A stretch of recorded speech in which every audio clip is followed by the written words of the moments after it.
everyone. I'm Amara or Amara Keone or Keone, you know. I just want to welcome everybody into the space. This is our community. This is kind of the heart of Black LA. And yeah, we're just going to have a good time. I want to bring up Lydia for the land acknowledgement right now, wherever she's at.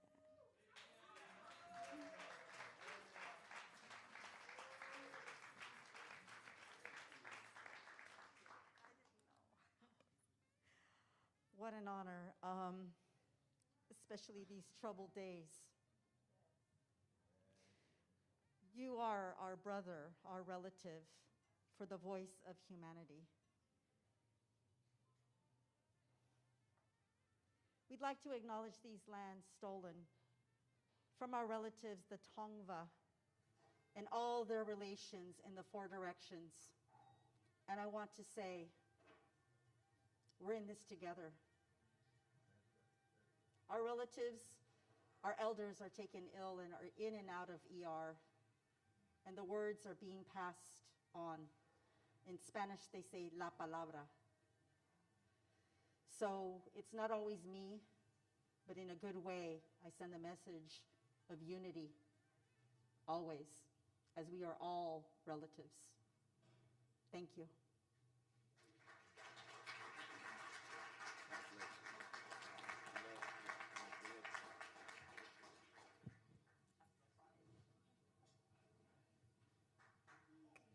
Thank you, Amara, and thank you, Lydia, for the land acknowledgement, the grounding. I'm not going to take up too much time. I just wanted to share a little bit about the run of show for the day, how we're going to move through the day, move through question and answer, get to know Dr. West as he gets to know us in the community. This is not a panel. This is an open discussion, an open community forum, and a chance for everybody to have their voice be heard. Dr. West is here to listen to us, as we are here to learn and listen to him.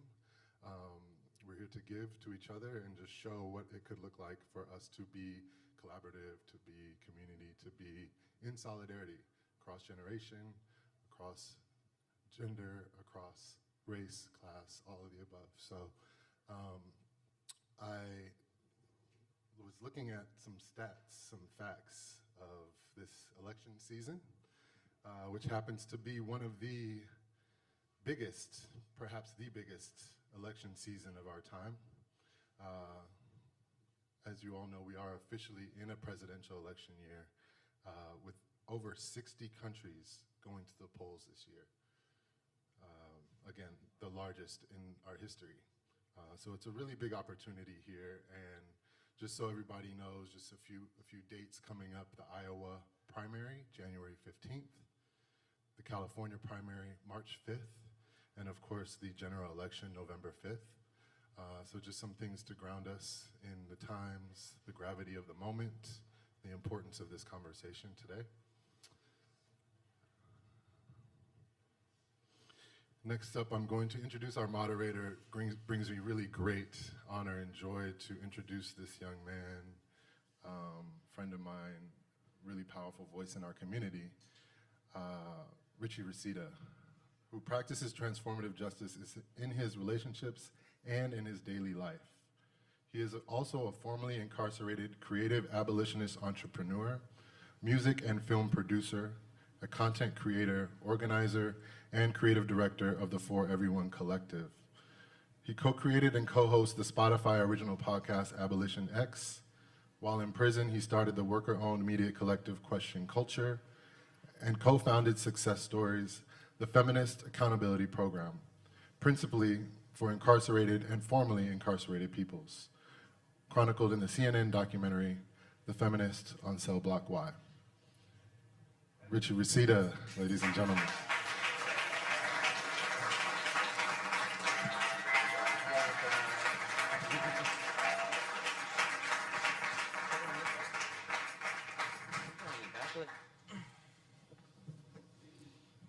Oh, I talk now. Hi, everybody. Good morning or good afternoon. How y'all doing? Good. Yeah, clap it up, clap it up. Y'all look so beautiful. Thank you for being here. We have an amazing opportunity today and this year to begin a community process of hopefully shifting some power around. Actually, it's not really hopeful. We can actually choose it right now. It's actually not dependent on anything outside of ourselves. So before I bring up Dr. West, I'd like to just speak a little bit about the intention of today, my intention that I'm bringing to today, add a little bit about what the flow is going to look like, and then I'll introduce Dr. West and we'll get cracking. Cool? All right. The intention for today, all of us practice community, all of us practice accountability, all of us practice building peace in our lives. And therefore, there is no one expert here today. Not even Dr. West, and certainly not me. We are collectively the expert. Each one of us holds a different piece of the puzzle, holds a different piece of knowledge, a different experience that we're all bringing to this conversation today. So rather than have it as like a Q&A where folks are just asking Dr. West questions or a speech or anything like that, this truly is a community conversation. So I invite everybody here to ask questions, everybody to answer questions. When you speak, if you feel comfortable, if you'd like to share your name, share your pronouns. My pronouns are he, him, if I haven't already said that. And that way, and to answer each other's questions as well. Because we have a great offering that we can offer Dr. West today. Dr. West has a very particular opportunity to run for the president of what is currently called the United States. And with that, he's first come here to Los Angeles County, where I just learned yesterday that LA County has more people in it than 40 different states. So there's a lot of community being practiced here. We have a lot of unique experience here that we can offer Dr. West as we're in our first days of this election cycle. Information, knowledge, community practices that he can take with him on this campaign journey.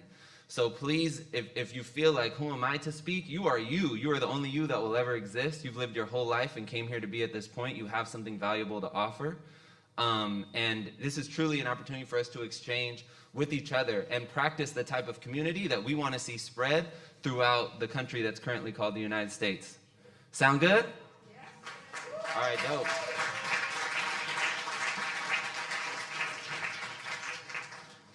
With that being said, the last thing I'll just say is that we keep each other safe. So as we're here, if we could agree to being respectful of one another, that means the way that Bell Hooks described it was when you see somebody in their humanity and treat them that way, and support one another to the extent that we can. If you see somebody who needs a seat, to let them go. If something kind of gets, if emotions get high and people turn up, like, just be a judgment of how you can support. We're all kind of socialized to like fall back and let people, fancy official people take care of things like that. And sometimes that way of being can lead to violence. So if we can also agree to taking community care of this space. Are y'all down with that? Yeah. All right, tight. Thank you for consenting to that. With that, I'm now going to introduce the man who needs no introduction, Dr. Cornel West, affectionately known to many. You want to come up here for this? All right.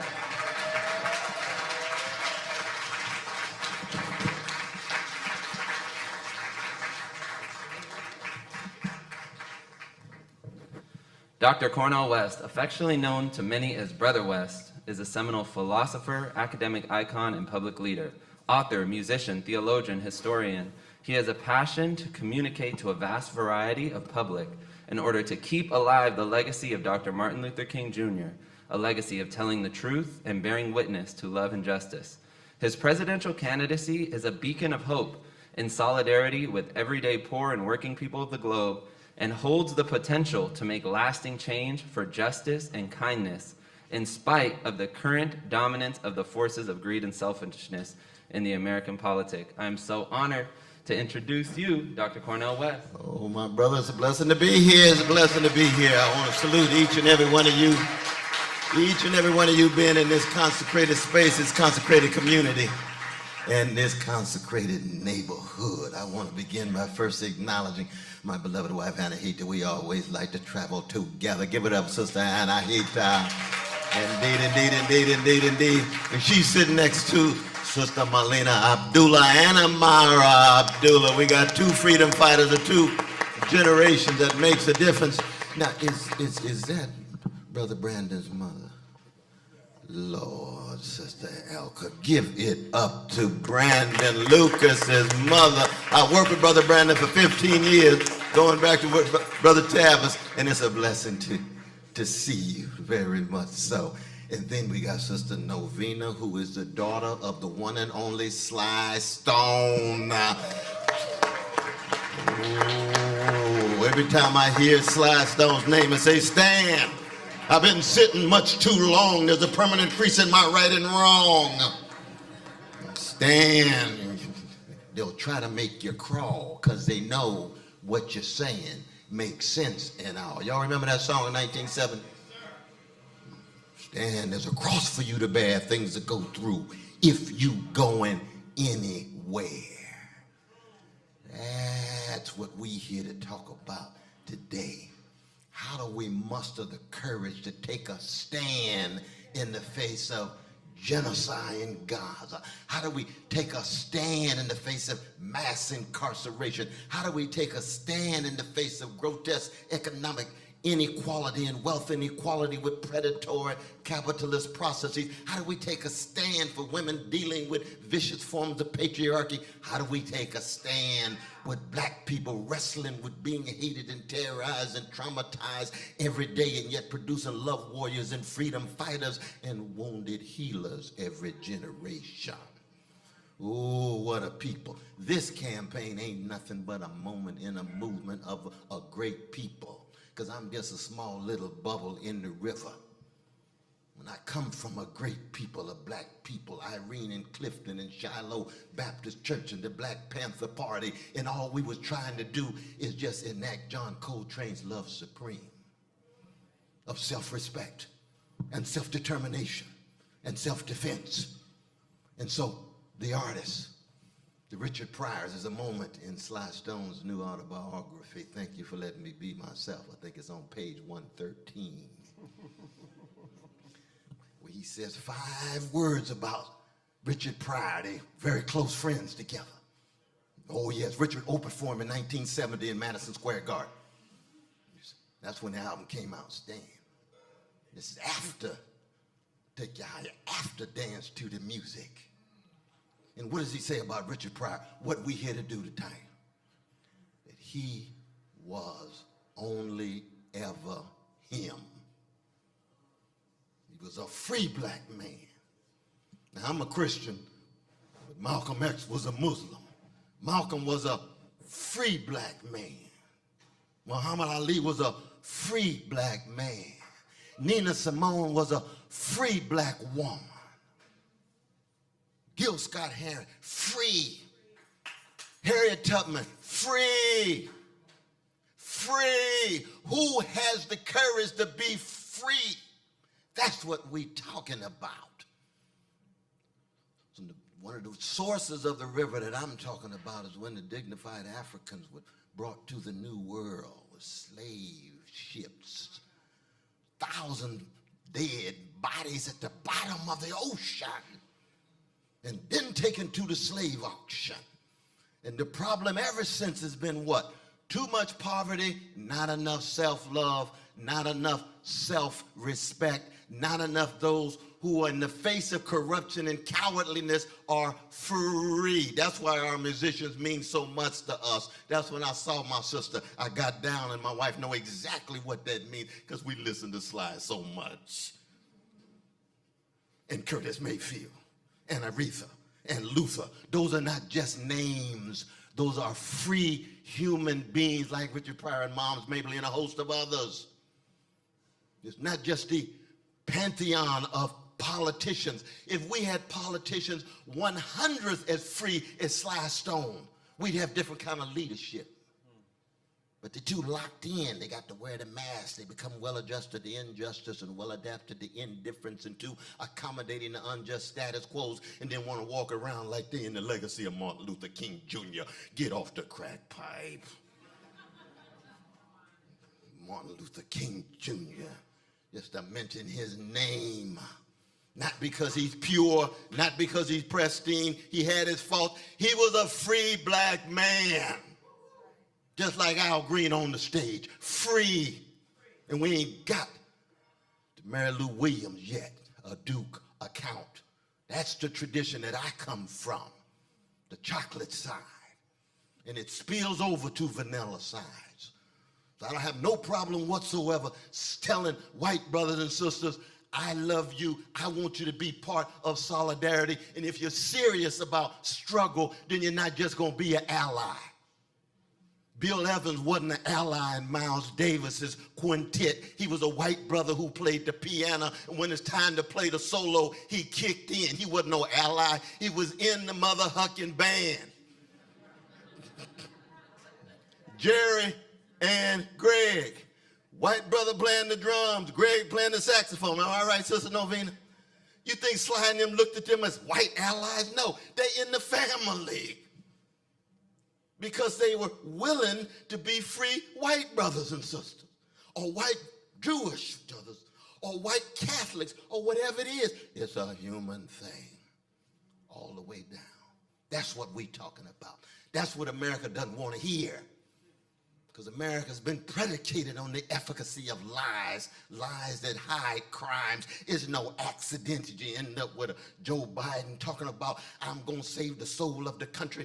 I'm going to preserve democracy, and you supporting genocide, and you don't want a democratic process in your own party, and you can't even support the John Lewis bill for voting rights for black people. You can't even support.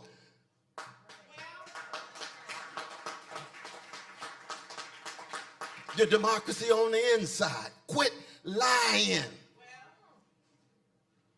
That's the challenge. But the problem always has been what?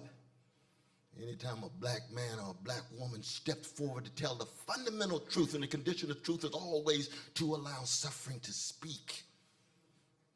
Character assassination, literal assassination, to do what? To keep black people, to keep working people, to keep poor people so scared and intimidated and afraid they don't want to stand. Straighten your backs up. Brother Martin used to say what? Anytime, everyday people, where everybody's a star.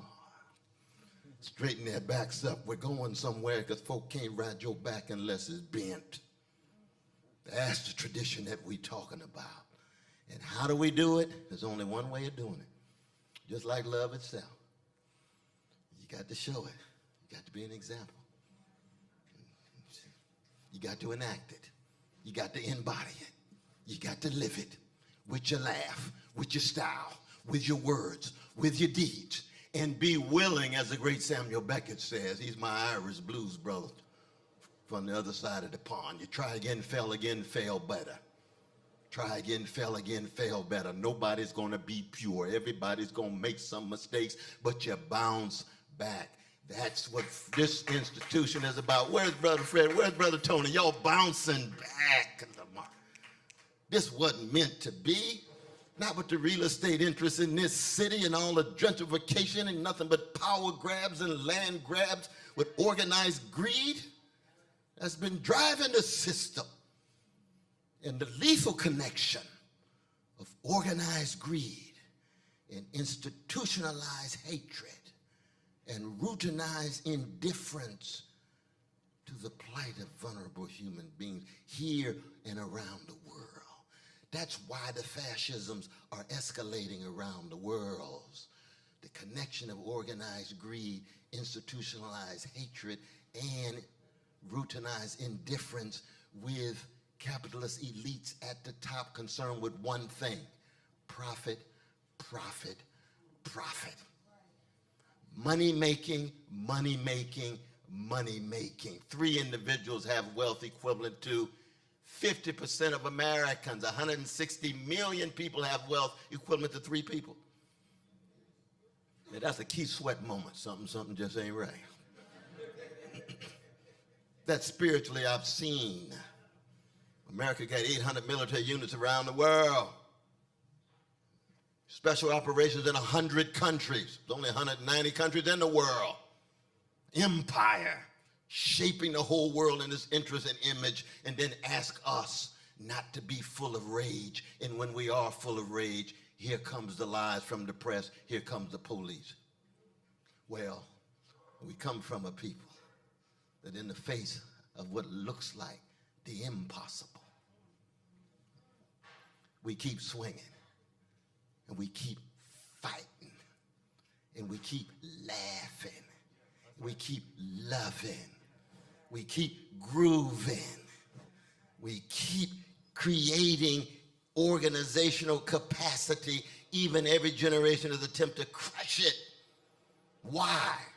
Because the powers that be know that we got a power, not just one kind of power. I'm talking about spiritual power, moral power, political power, economic power, if we are courageous enough, if we stand. That's what it's about. So that's what it's about. I don't want to go on too long, though, brother, but that's my introduction. But it's a blessing to be up here with you, though, man. Likewise, I say. Lord, yeah. It's a blessing. It's a blessing. So I appreciate, Dr. West, that you started on love and that you invoked the name of Dr. King. Yes. And you talked about the practice of love, the embodiment of love.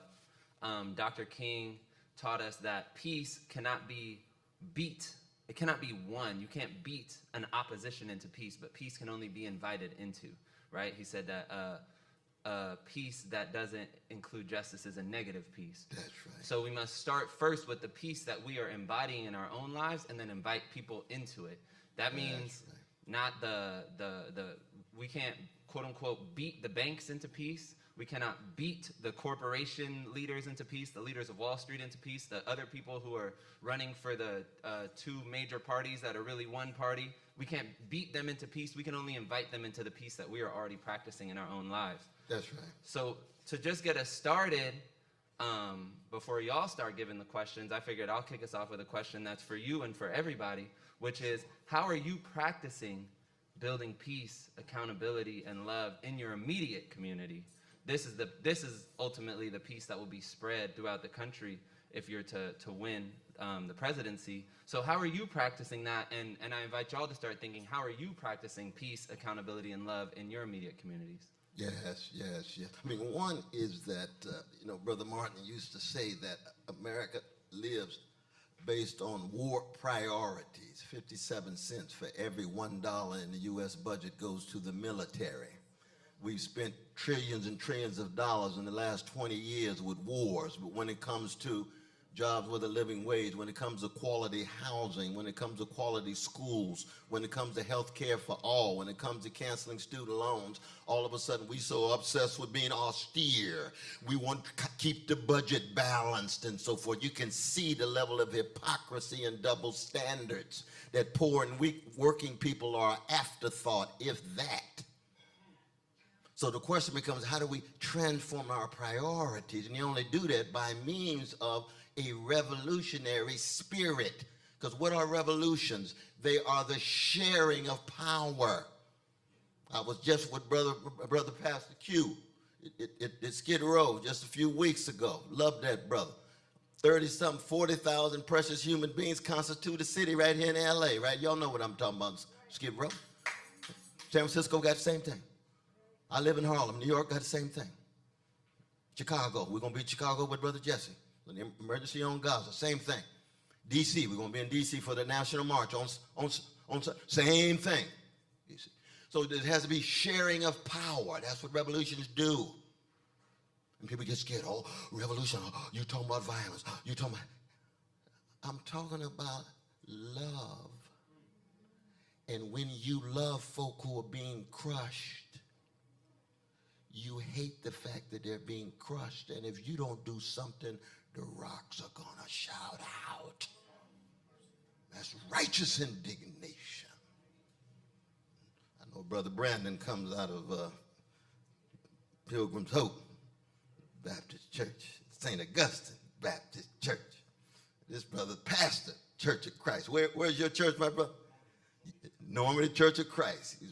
He's the last student of the great James Cone. Y'all know who James Cone was, the founder of Black Liberate Theology? He was the last student, Brother Stanley. Stanley was one of the pallbearers for James Cone. I love Cone. We talked together for 45 years. He's a towering figure out of Bearden, Arkansas. You see. But when you think of the ways in which black people have looked at our situation and said, we need revolution in terms of sharing of power and resources, but also the sharing of respect, the sharing of being in a process in which we lift our, what is the anthem of black people? Lift every voice. It ain't lift every echo, is it? The problem these days is we got too many black spokesmen and black leaders. Ain't nothing but an echo expressing a silo rather than finding your voice. And when you find your voice, you like Richard Pryor, you like Moms Mabley, you like Sly. Don't nobody sound like them. They ain't imitating nobody. They ain't emulating nobody. They got to come to terms with their own wounds and scars and bruises inside of the dark corners of their own soul and transfigured in such a way that they empower the people. They give to the people. I used to see James Brown at the Apollo in New York City, but I know you're too young for James, but you never saw James in person, did you? Not in person. Oh, brother. I'm praying for you. I'm praying for you. It's a great moment. But what would James do? He'd go 3.5 hours straight, non-stop. And then he would stop and he says, I'm an extension of you. You're an extension of me. I don't exist without you. I thank you for being here. Anybody come here to hear a song that we didn't play? You didn't play Soul Power. Hit it, Bootsy. Play the song for the people. We ain't no spectacle. We not image. So many of these entertainers these days think they just show up and that's the show. No, sing a song, mother hucker. Move. Turn off the computer. We want to hear the drummer song like Stepperfield. We don't want no computer playing the drums. We don't want to hear no violins on the computer. Play the instruments the way Sly Stone and them did. Cynthia on that trumpet. That's the real thing that Ashford Simpson talked about. Ain't nothing like the real thing. We got too many copies, too many imitations, too many spectacles, too many simulacra. What is a simulacra? A copy of a copy. You think somebody like Donny Hathaway, he wasn't no copy. He was the real thing. We need that spirit in politics, in struggle, in engagement. And what were they willing to do? I was blessed to know Prince. I'm not just name dropping here now. I'm just an old black man, been around for a long time, and I've been blessed by folk who are for real. But Prince knew he had to find his voice. He could sing like Eddie Kendricks when he went up. And he tried to go down like Barry White, couldn't get all the way down there. But he's playing the guitar like Brother Tony, who played Tony for Rufus. Played the guitar for Rufus. That's his favorite. His favorite singer was really Mint Condition, brother. What's his name? Sings lead, Mint Condition. Stokely Williams. Oh, yeah. We need to find our voices politically. Learn from our great musicians. We used to have preachers who had their own voice. Gardner Taylor, Prathia Wynn, Sandy Ray, Thomas Kilgore. We could go on and on. They found that James Lawson's still around 95 years ago. He's more free than many Negroes who making millions and millions of dollars in their 40s. How come? Because he knows the difference between a brand and a cause. We got too many young folk obsessed with their brand. What's my brand? What's my brand? I ain't got no dang brand.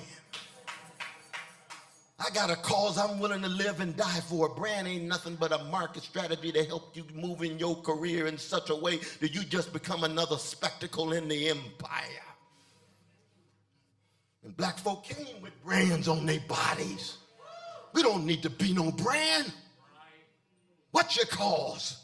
What kind of cost you gonna bear? That's what Curtis Mayfield did. Don't play for Snick. No, we a winner. Mighty, mighty, swayed and white. Mighty, mighty, spade and whitey. Is that the right song? Mighty, mighty. You know what I'm talking about, brother.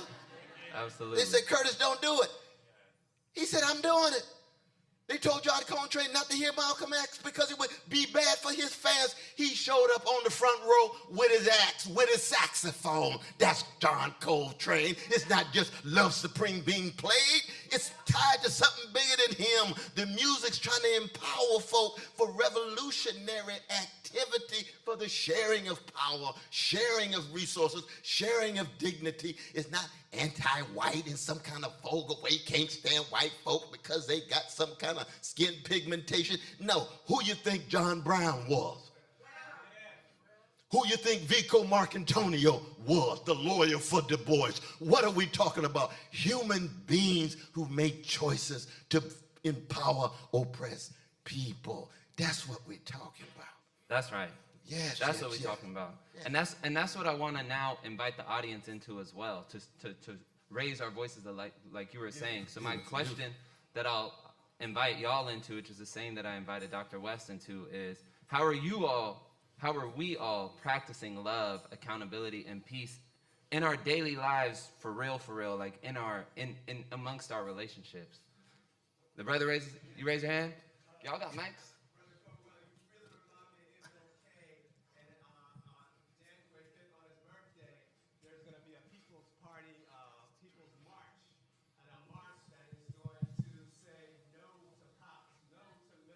Yes, yes.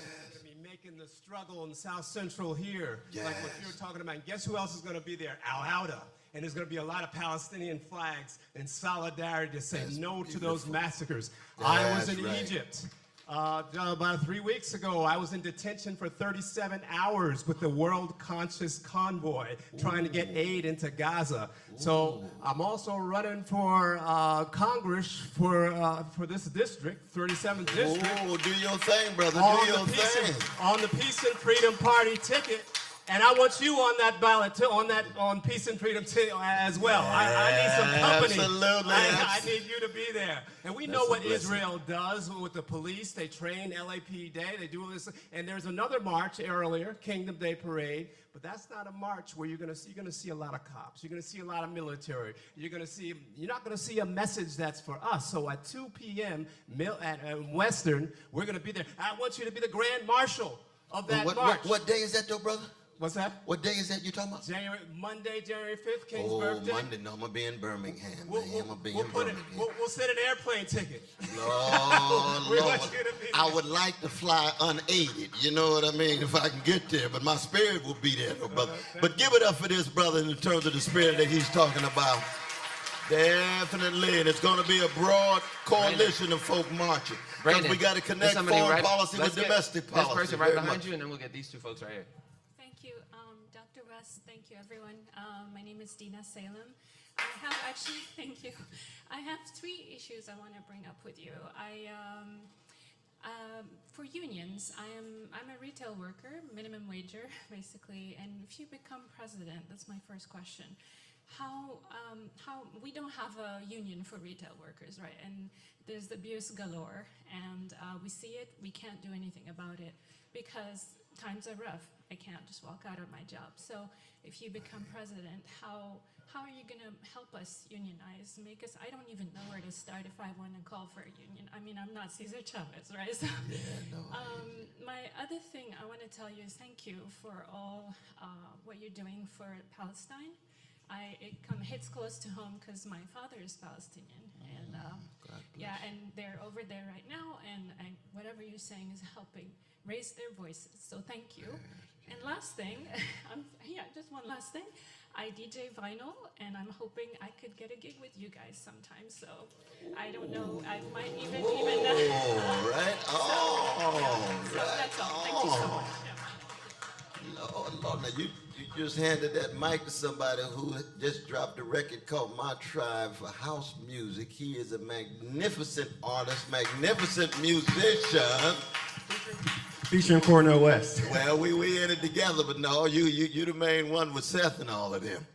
But first first about unions, very important. You see, there's always been a reluctance, at least too much of a reluctance in the last 50 years to talk about class and class politics.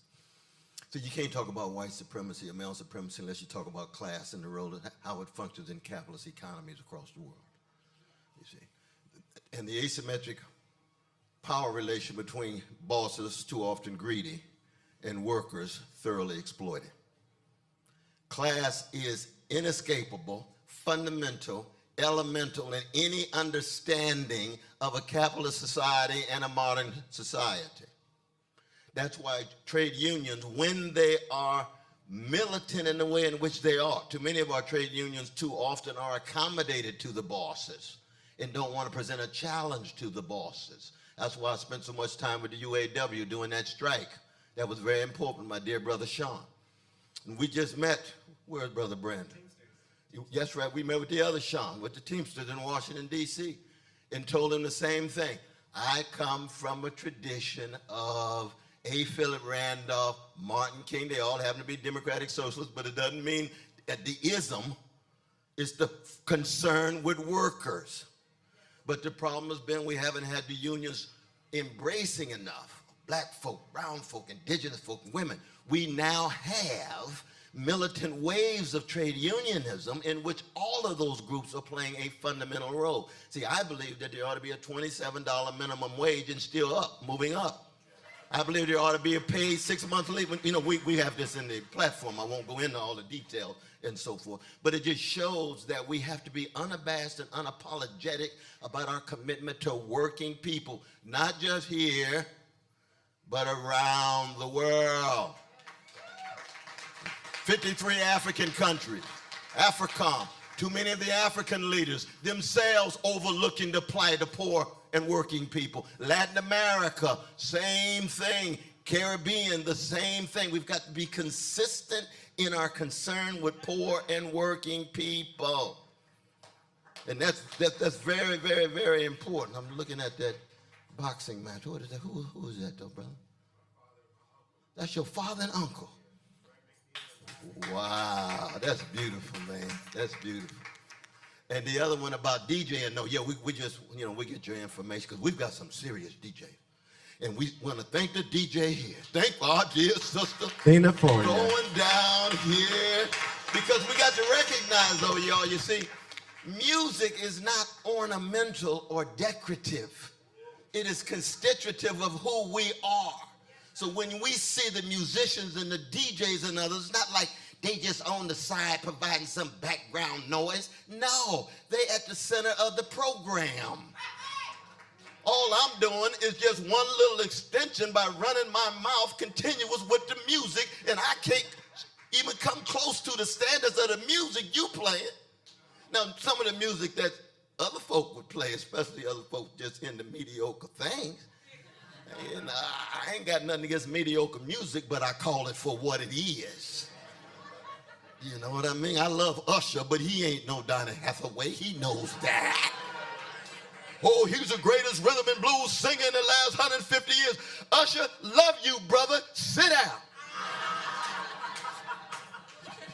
You know, do you know who the Dramatics? Do you know who the Delphonics? Do you know who the Whisperers? Do you know who made Ingredients? Do you know? Exactly. We know. We ain't got to the Jones Girls and the Emotions yet. But Usher's part of our tradition. We love him. We embrace him. But we ain't lying to the brother. Exactly. Y'all understand what I'm talking about. You have a question over here? You gonna hold it? Okay. Hi, good afternoon, Mr. West. I'm Nico. I'm a staple vendor out here in Liberate, and it's an honor to have you today. If you could please raise your hand if you're a vendor in Liberate and you're in the space right now.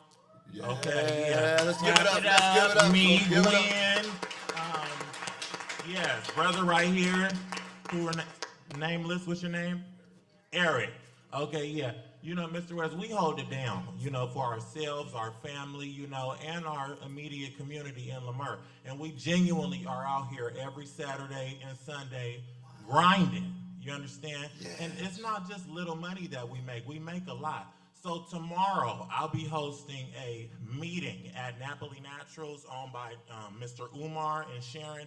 And we're going to be discussing how we can improve and make even more bigger, powerful, all of those nice words you can put out there. The infrastructure of just the vendors, actually recording what we're making, not so anybody can be ahead of it, distribute it, any of that, but we actually have something we can log into, some type of internet apparatus, whatever you may call it, to where all of the vendors can freely report what they spent on, their paper bags, their labels, whatever they need to vend. And then at the end of that day, how much they made. And then for the first quarter, second quarter, the third and fourth, then we have an entire accumulative, number of how much we made for the whole year. Then we could bring it to whoever powers that be to get grants just for Lamar Park. You understand what I'm saying?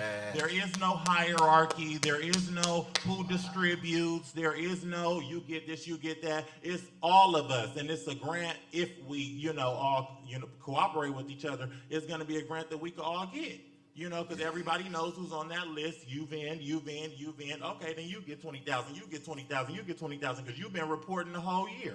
You understand what I'm talking about? So I definitely want to know if you have any ideas or any, advice on how we can make that better. Because it's going down tomorrow, 6 p.m., Napoli Naturals, and I didn't even know you were coming today. It's a blessing to see you, my brother. Dr. West, may I say something before you Absolutely. I just really want to lift up what you shared, but before the candidate responds, because this is an exact example of what we're talking about, of communities coming together to decide our own fate. That's right. This is how we build power. Rather than competing with each other, which is the way that we've been taught in this culture, people coming together to cooperate and share resources together. And it takes a lot of hard work. I'm sure it's not easy working amongst the vendors here, and that's not me projecting on them, because I'm an artist too, and in a cooperative, and it's never easy, but that's the work that we do. We don't fight each other. We don't. Exactly. As opposed to going and telling the other side, y'all need to do this, y'all need to do that. Those are the people who are most addicted to capitalism.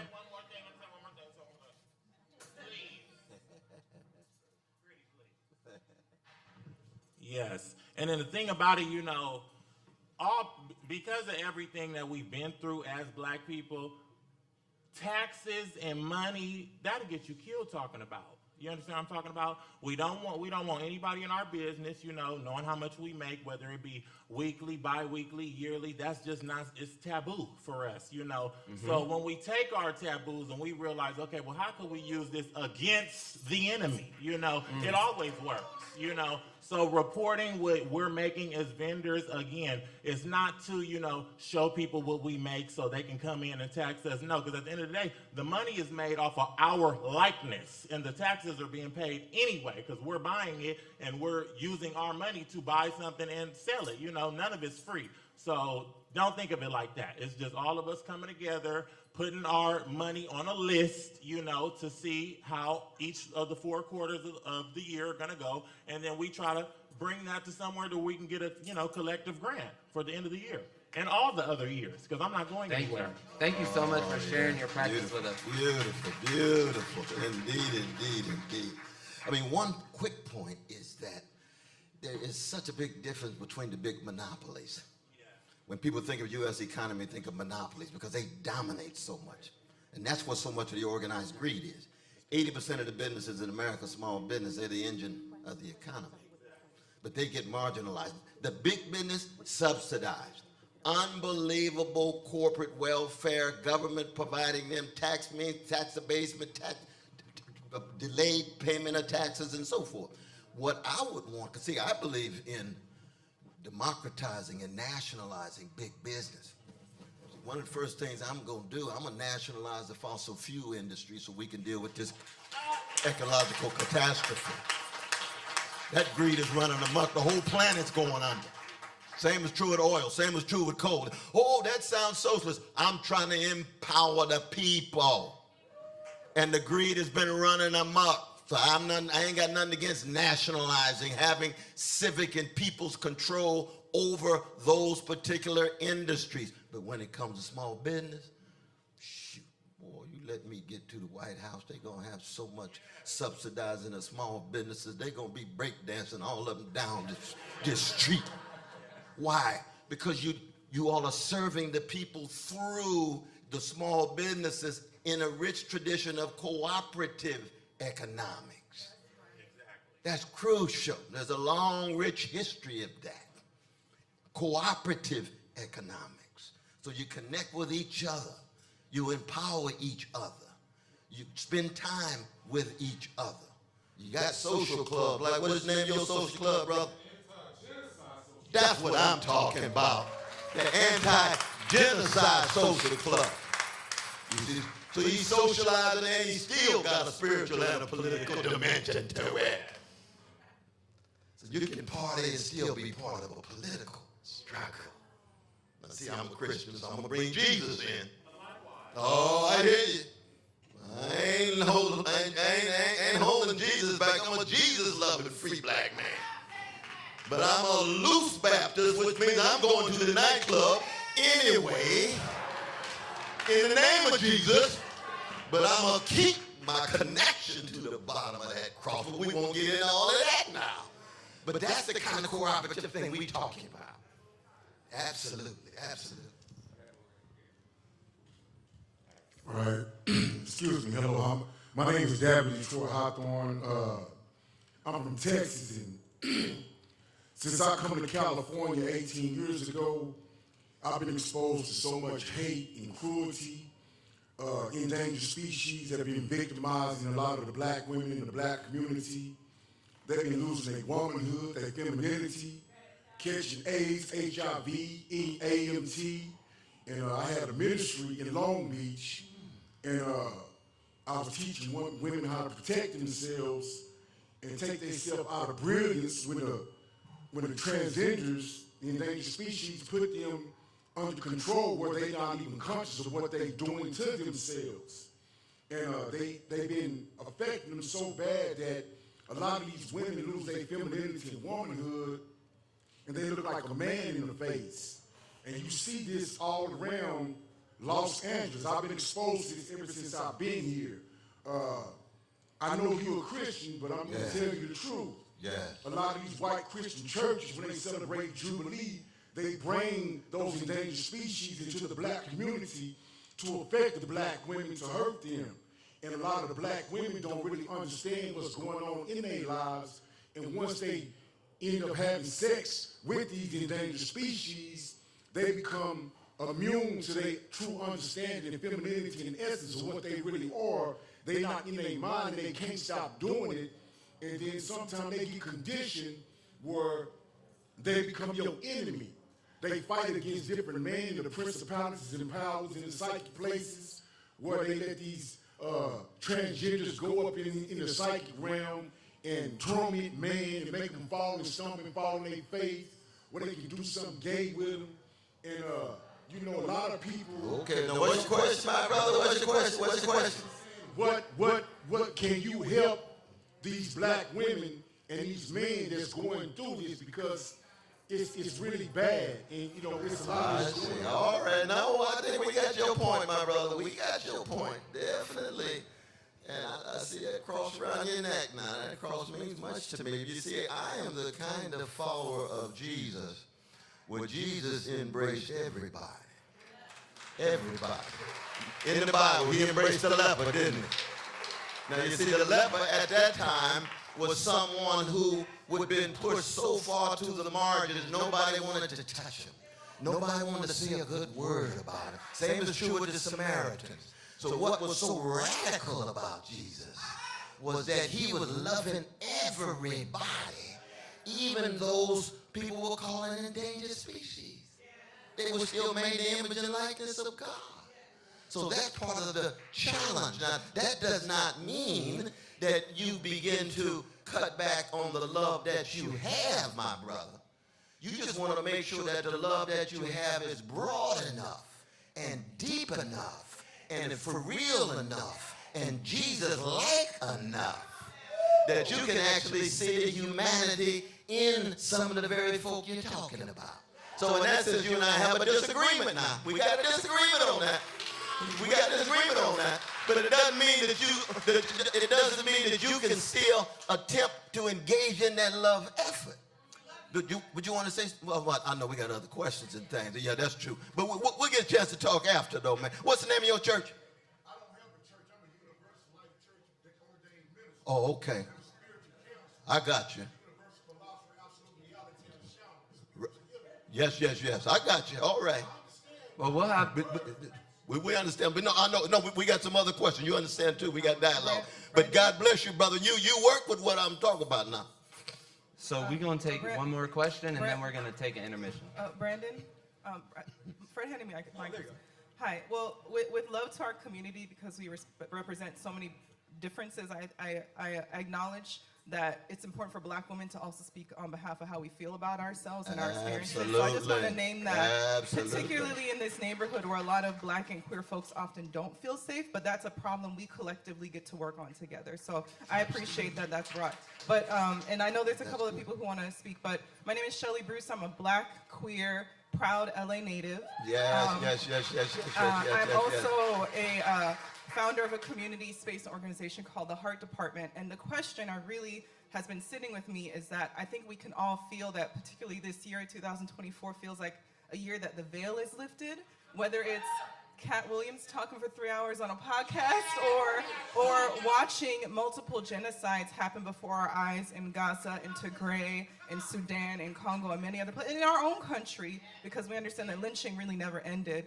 But my question is, because of how blatant the maliciousness is and the corruption is, young people, Gen Z, queer folks, Muslim folks, Black folks, there's so much trust that's clearly been lost, and I think it's connected to the fiscal. So my question for you and your campaign is, when clearly one of the biggest reasons we have the challenge we have of a US-funded genocide is because AIPAC and other lobbying organizations fund almost all of our elected officials. So can you please speak to how your campaign and yourself can be transparent, or how you plan to be transparent about your fiscal practices and what you want to do, so that, for my personal opinion, if any third-party candidate has a chance, they need to show how they can develop trust fiscally to young people and to all the voters. Oh, beautiful, beautiful, beautiful, powerful, powerful, powerful, powerful. I mean, one is that just in terms of transparency, every quarter you can see where every penny goes. Last quarter we raised what? $250,000. Biden got $71 million. There is a difference. But that's all right. I'm with David, not Goliath. Goliath falls, but we get more. We're increasing, but it's transparent. But even more than that, when you say AIPAC funds, I want another verb there. They are buying these politicians off, be they Black, brown, white, whatever they are. That's called legalized bribery and normalized corruption. Let's call it for what it is. Call it for what it is. So then the question becomes, if you see me all of a sudden flipping, changing my conviction, my commitment, because somebody's paying me money, it's time for me to go to the crack house. It's time for me to give it up. I need to get out of the way. We got too many problems, too many visionaries, too many serious folk who need to step forward. Which means what? Just like in the jazz band. That's what Count used to say to Lester Young. That's what Count used to say to Gonzalez. You see, we're going to keep each other accountable. You raise your voice, I raise mine. We're going to bounce our voices off against each other in such a way that we're going to elevate the collective quality of the performance. Because we tied to something bigger than us. And the only way you sell your soul for a mess of pottage is to think it's all about you. Well, I come out of Shiloh Baptist Church. I come out of the West household, Irene and Clifton West, and they told me if the kingdom of God is within me, then everywhere I go I ought to leave a little heaven behind. That's accountability. That's tied to something bigger than me. Now, I am going to fall. Ain't no doubt about that, because I got a lot of gangster in me. I do. Oh, yes, I was a gangster before I met Jesus. I ain't nothing but a redeemed sinner with gangster proclivities right now. So you got to keep me accountable. I got thug in me. I had a student, you sit on the front row, named Tupac Shakur on 415 Atlantic Avenue in Brooklyn. with his mama Afeni, part of the Revolutionary Black Panther Party, and a member of House of the Lord Pentecostal Church, Reverend Herbert Daltrey, and the phone number was 596-1991. We taught there for 4 years, found a Timbuktu, and see Tupac every week. Every week. So when I saw him put that thug life there, he's just being honest. And then when I heard the revolutionary love coming out of his mouth, he was just being honest.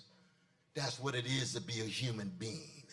Get your honesty together. Don't just tell truth to power. Don't just tell truth to oppressed people. Tell the truth to yourself.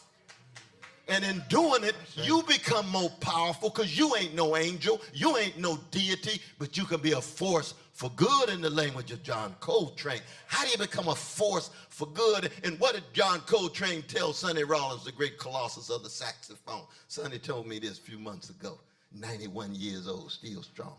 He said, Brother West, Train used to tell me all the time, don't ever confuse the big picture with the small picture. And the big picture is the struggle for the children and the children's children. And the big picture is mama and grandmama and great-great-granddaddy. And you in that spectrum, you're in that continuum, you're the wave in that ocean. So anytime you think it's about you, that's the small picture. That's what we have too much in leadership, especially black leadership. Especially black leadership.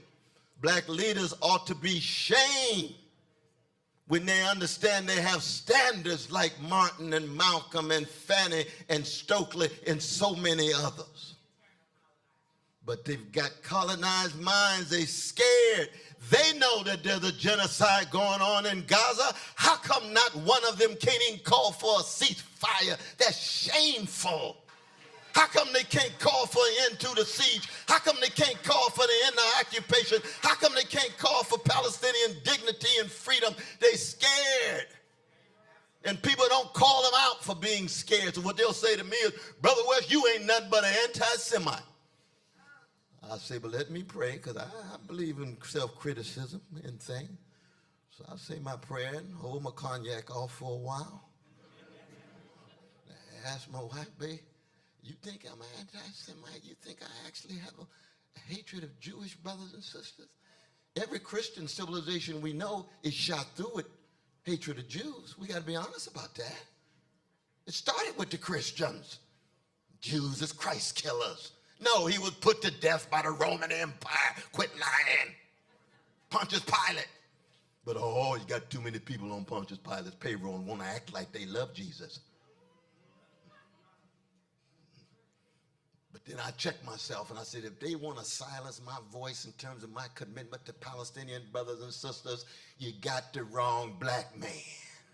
You got the wrong voice. If all you can do is call me an anti-Semite because I love Palestinians, you got the wrong brother.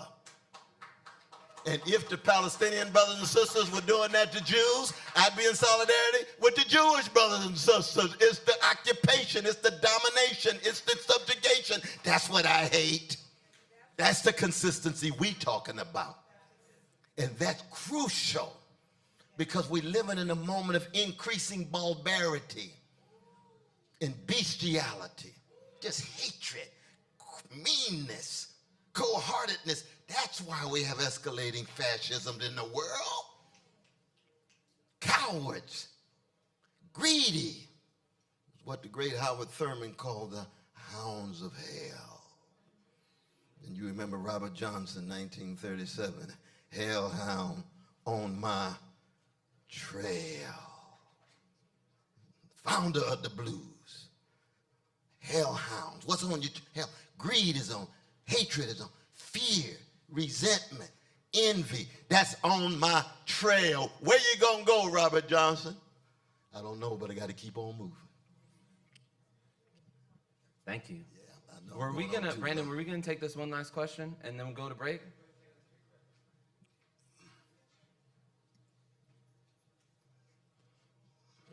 Hi. Hi, Dr. West. It's such an honor to have you It's here. a blessing to talk to you. Been watching you for years, so welcome. Thank you so much. Thank you so much. My name is Chef Manushka Guerrier. I am a private chef, a Web3 crypto NFT advisor, as well as a content creator. And I'd like to piggyback off what she mentioned. And I was wondering, what is your campaign strategy along with your team with connecting with a lot of like the TikTok and Instagram social media voices, because you're all about voices and these voices are very loud. I voted for Bill Clinton, was my first vote, and that was during the MTV Rock the Vote era. And I haven't seen any of these politicians like tackle this on, and I think that's where a lot of the most honesty is. There's a lot of shadow banning going on. There's people who are being blocked from telling the truth. So I think a leader like you coming in where you guys can talk face to face or by Zoom or however works with your schedule. Is there any talks on that front going on? I'll say, Don't know that you let that, brother, because he's one of the visionary leaders dealing with this digital situation. I run social media on the campaign. This is Brandon Aristotle Lucas, and this is his beloved mother right here. This is his brother. This is Alka Lucas. He's got mother and son. That's Sly Stone say it's a family affair, right? I'll let Dr. West speak, but we're literally going live on Instagram via Sister Anita, and my mother is running our TikTok live right now, so you guys know. We're into it. That's a nice answer. As well as YouTube live. So yeah, go ahead, Doc. I just wanted to put that out there. So feel free to share it across your platforms right now. Hashtag Cornel West 2024. That's beautiful. No, I think that's the answer right there, man. I mean, there's But I Amanda salute the work Seals, that there's you're doing. Guy Christensen. I mean, Right. they are taking massive risks. Massive risks. I think for the first time, the youth vote has always been our lowest, always, in every election for the past, 10 of them. But this one's really committed because they're done. I think Gen Z is like over the bullshit. They were born with a smartphone in their hand. You see videos of them at 1 or 2 years old. They already know how to take a selfie. So they've had access to information at their fingertips 24/7 from the get-go. They don't trust media, Western media. They don't trust the narrative that's given by government. Like the fact that we have this lesser of two evils, narration, indoctrination still going on, and this is something that they're fighting. They need to be able to talk to an actual leader who wants the position to lead us out of this mess, because I'm incredibly embarrassed at 48 years old. I am now learning about the Palestinian struggle. I'm now learning because we've been taught to dehumanize that region for so long. And it's not just them. Now there's bombs dropping in Lebanon. There's bombs dropping in Jordan. And then to see liberals still fight against it. So I've never thought that I'd be in a position where I would court a third party president, because I've been indoctrinated that a vote for a third party is a vote for Trump. I'm not into this Trumpsteria bullshit. I'm more worried about his base. And just 2 days ago, I listened to an interview between Candace Owens and Norman Finkelstein, and I can't believe, I found the brilliance in that. I have to give her flowers for that, because what she did is she brought this man who is a storied scholar and professor of this conflict and region, and I can't even call it. See, I'm just learning. I'm 48. You know a lot already, my dear. Thank you. Absolutely. Well, I work in the crypto space. I work directly with Gen Z, so I have to. She's bringing this information to her base, and I was reading the comments and on YouTube and seeing what people were saying, and they were just blown away. And because she took that moment to do that, so I'm just hoping that you make that a priority as well. Oh, absolutely. I was just blessed to do 2 shows at the Comedy Cellar with the spirit of David Chappelle, with Norman Finkelstein on the same issue, because he and I go back to Princeton Graduate School almost 40 years ago, you see. And of course, he comes out of the great legacy of Noam Chomsky. Oh, nobody like him at that high level. But we do want to accent, too, that we really are talking about a system. I see Brother Andy and him sitting on the edge there, and so good to see you, Brother Carl Dix and others. Love those brothers and sisters. And they come out of the Revolutionary Communist Party. And I've gone to jail with them on many occasions. Is that right, Brother Andy? Oh, yes, and they say, well, Brother West, why are you going to jail with Carl Dix and the others? They got a commitment to poor and working people. Do we agree on everything? Of course we don't agree on everything. I'm a Christian and they communists and they got their critiques and so forth and so on. We learn from each other. We had a public debate on Frantz Fanon in Harlem, what, just 2 years ago? Year and a half ago? September, he even got the date down. His memory better than mine. But the point is this, that we're honest with each other. And yet we see where the overlap is, because the crisis is so deep. And we're committed to combating the system that is reproducing structures that reinforce the suffering and the oppression. That's the important thing. That's the crucial thing. And therefore, the young folk, fundamental. I tend to go to high school. I'm just in Omaha, in Malcolm X's city. In the North Idaho. Oh, yes. No, that's the truth. That's the truth. But in the end, it's more about voting. It's about organizing. It's about power and pressure. It's about social movements. It's about sustaining those movements. When we lose our comrades, we got to fill them up. When they shoot us down like dogs, we have to say, our bodies might be gone, but our spirits are strong because we come from a great people with a grand tradition that can never be crushed. Ever. Ever. Louis Armstrong died. There was already Clark Terry. There was already Roy Edwards. Here come Miles. Here come Winton. Here come Cynthia Robinson on the trumpet. The tradition goes on and on. That's what we need with our young folk. But our young folk have to be equipped enough, like the 6th chapter of Ephesians, to put on the whole armor. You don't go out there just with the breastplate and your shield is not in place. Put it all on and then stay on the battlefield. Oh, look like we can't win next week. That's right. This ain't no push-button solution. You got to be committed. You have to be convicted to sustain the struggle over time and space, to be a long-distance runner. That's part of what we try to pass on. But we learn so much from the younger generation, too. I know I do. Because I'm very much old school, as you can see. And I got a whole lot to learn from the younger generation. And I do. Thank you, Dr. West. So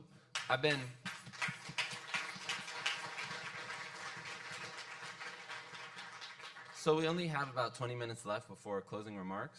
So we're just gonna go ahead and go through. If you need to take care of yourself, please feel free to do so. There's a bathroom back there in that archway, and they got water and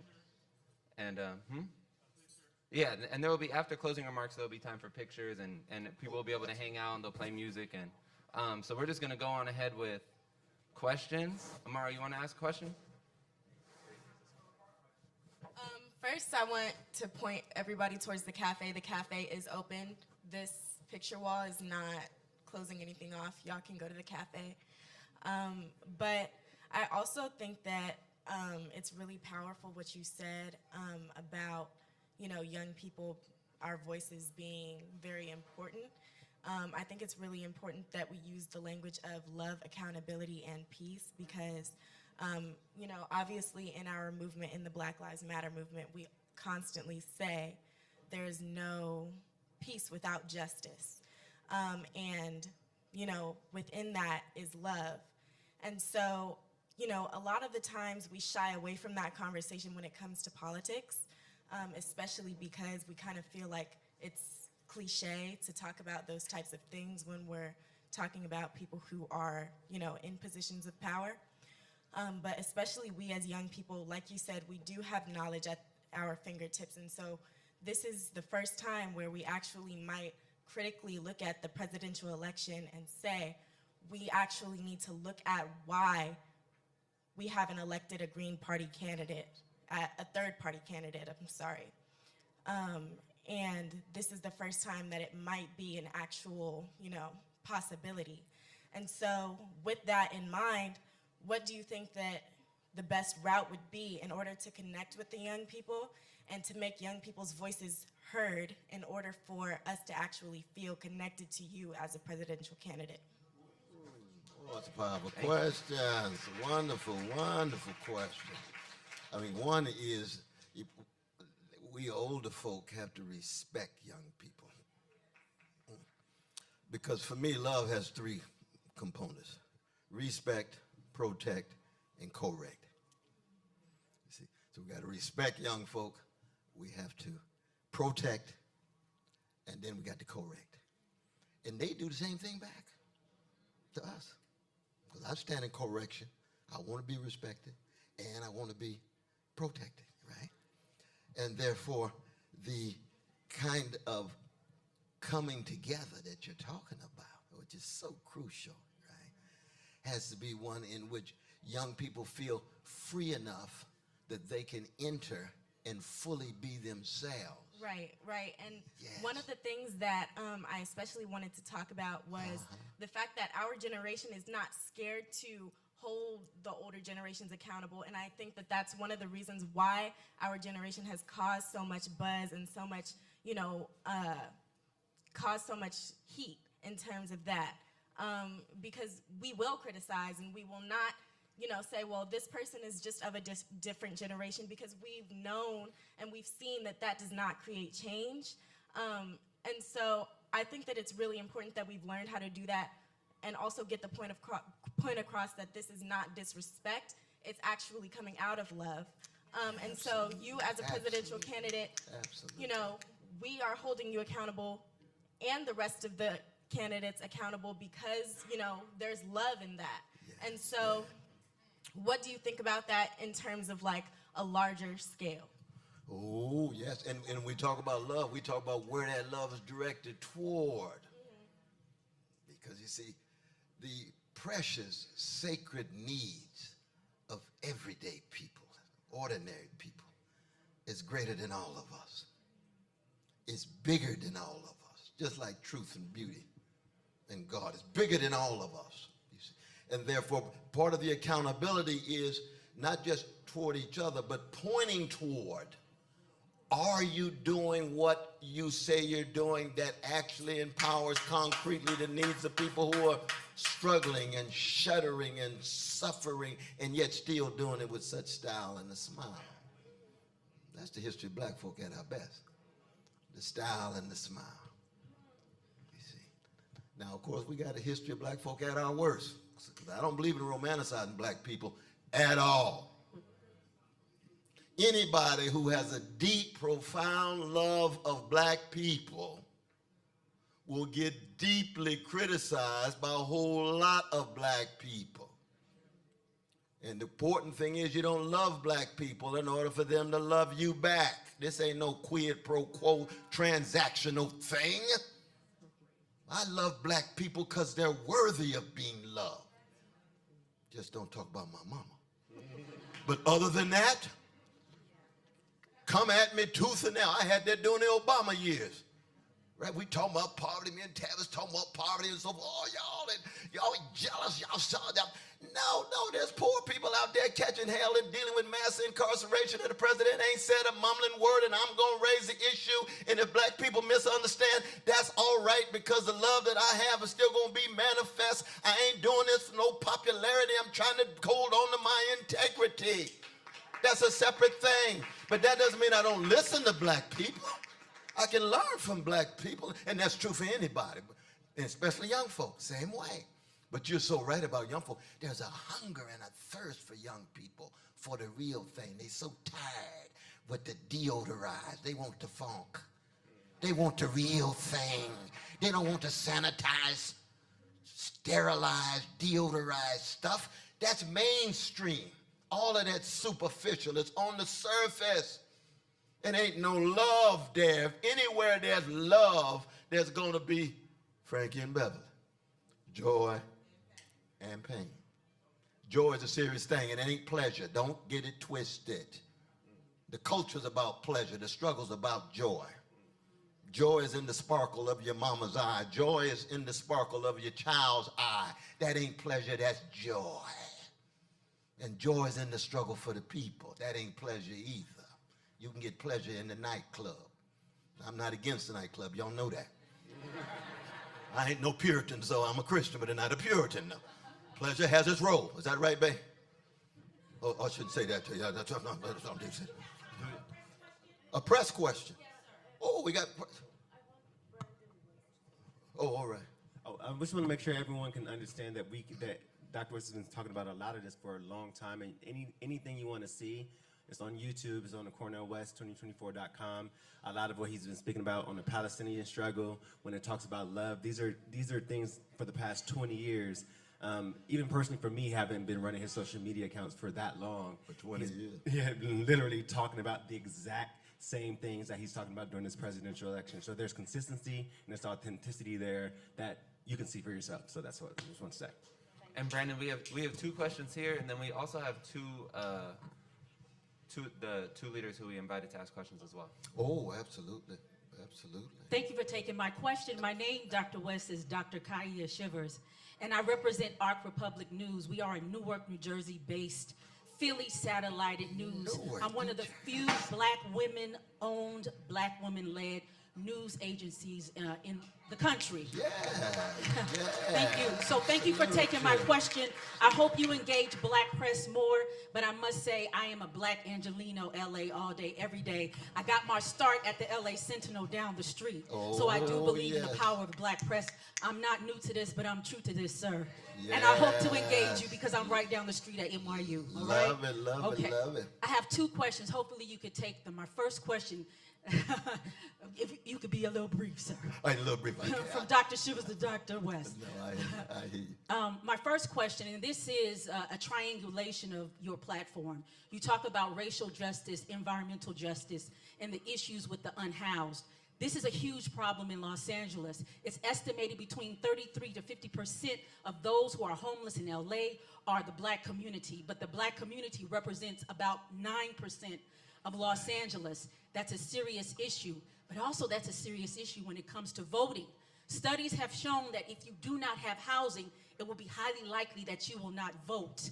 What are you doing to energize those populations for your platform? That's my first question. I would love to do a follow-up, please. And it will be on black farmers that follow up. Can you say both questions and then we can like Yes. Yeah. The second question is that are you familiar with the issues with black farmers and the black farmers engaging and attempting to get some type of economic justice and the serious issues with the USDA? And are you willing to speak to the black farmers on this issue? Ooh, appreciate both questions, my dear sister. Give it up to our dear sister here. Give it up for our dear sister here. I was just blessed to have a 2.5-hour dialogue with my dear brother, Dr. Maulana Karenga, who writes for that newspaper every week with tremendous insight. I'll start with your second question. You know Brother Lawrence Lucas. You know Brother Michael Stowall. They are the leaders of the black farmers movement, bringing pressure to bear on the Department of Agriculture because the money came in, but it did not go to black farmers for the most part. I've had how many meetings with them, though, babe? Oh, I've had many, many, many meetings with them. In fact, they came with me to Mississippi. I kicked off in Mississippi because I'm a Mississippi kind of brother. That's ground zero for the black freedom struggle. That's where the blues come from. That's where Sam Cooke is from. That's where David Ruffin is from. That's where B.B. King is from. We can go on and on and on. We ain't even got to Margaret Walker yet. So that they came with me, Michael and Lawrence and the others. So I've got a long history with them, almost 25 years. And you see on my platform, we got a whole section on black farmers, my dear sister. So very, very much so. That's your second question. The first question was the homeless and the unhoused. And I said before, well, that's what I was said before. I was right there in Skid Row. I go back and forth with Brother Pastor Q and the others and in other places.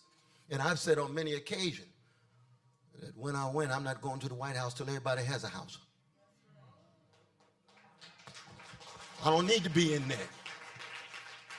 Why I'm walking around there and all these precious brothers and sisters disproportionately chocolate ain't got nowhere to go. That's what you call link faith. We in this together. Now, of course, I'm gonna need a lot of security. But I don't need to be in no White House built by black folk if other black folk ain't got no house. Use your bullet pulpit. Use your example.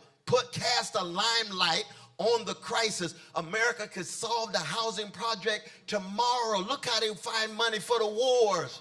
Trillions of dollars. Don't take no trillions of dollars to put people in a quality house.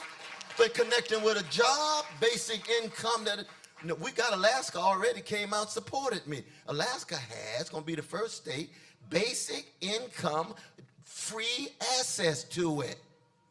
That needs to be nationalized because of the brothers and sisters that broke, because the Ten Commandments financially, right? And they need something, a slice of them need mental health. They need to be cared for with love and so forth. So in answer to both of your questions, my dear sister, that you hear the answer, right? Absolutely. But I support what you're doing. Yes, and I do have follow-up questions. Oh, you got to follow up too. Lord have mercy. All right. And so we know right. Dr. West, the first ballot that he's on is actually in Alaska, so that's our first. That's first state. Give it up for Alaska. Give it up for Alaska. I haven't been in Alaska in my life.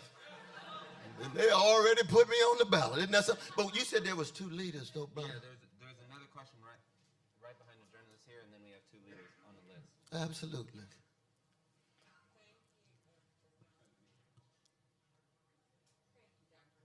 We can use this.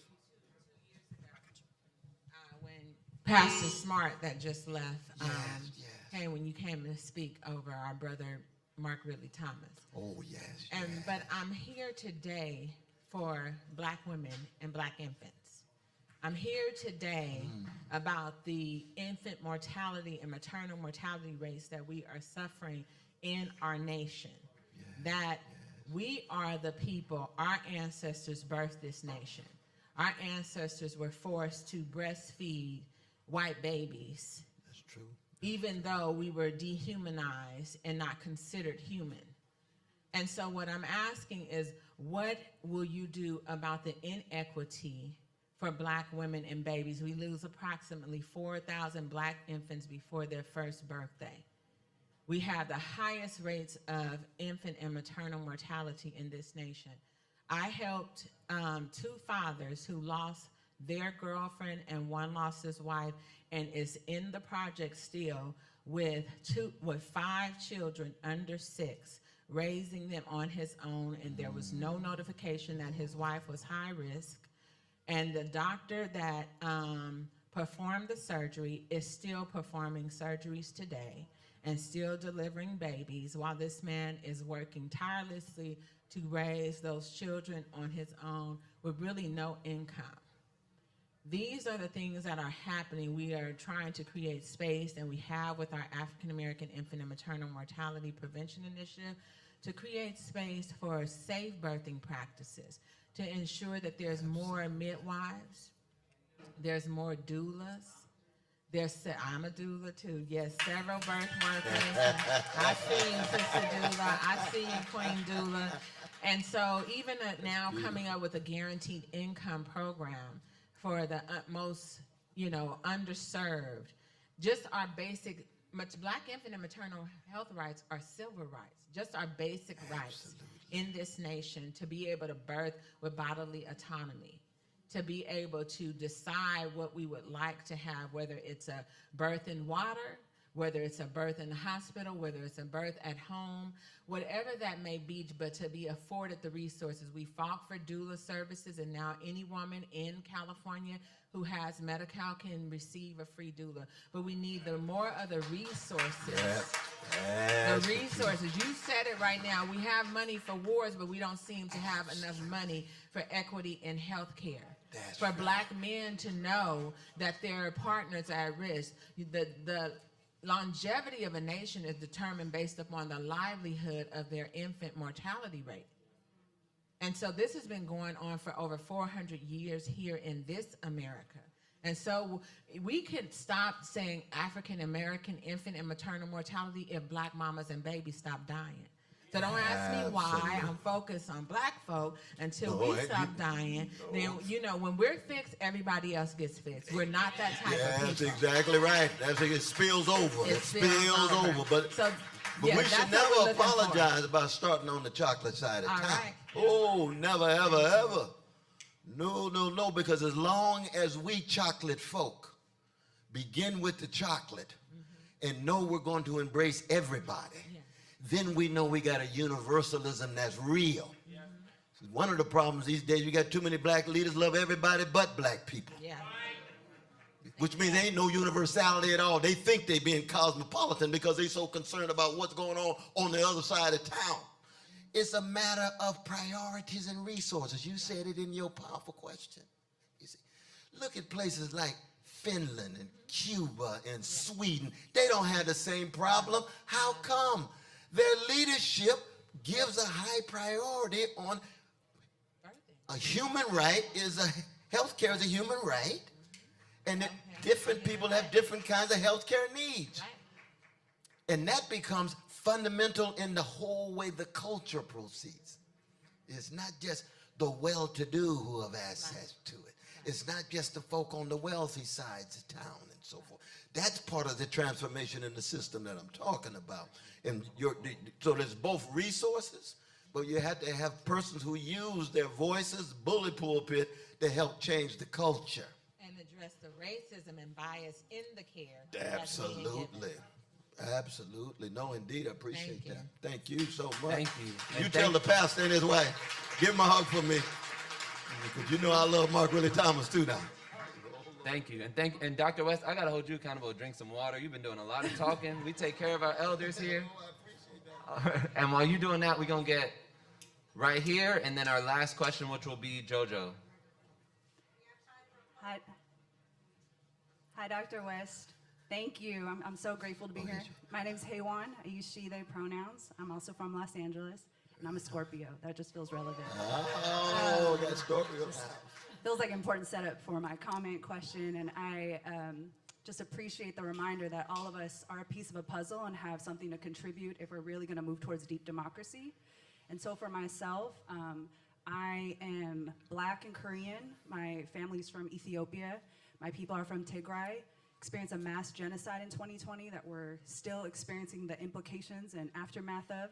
My mother is from Korea, still a divided, militarized country. That's right. And I grew up in LA, a Black Korean in the 90s post-Rodney King, watching my people fight each other.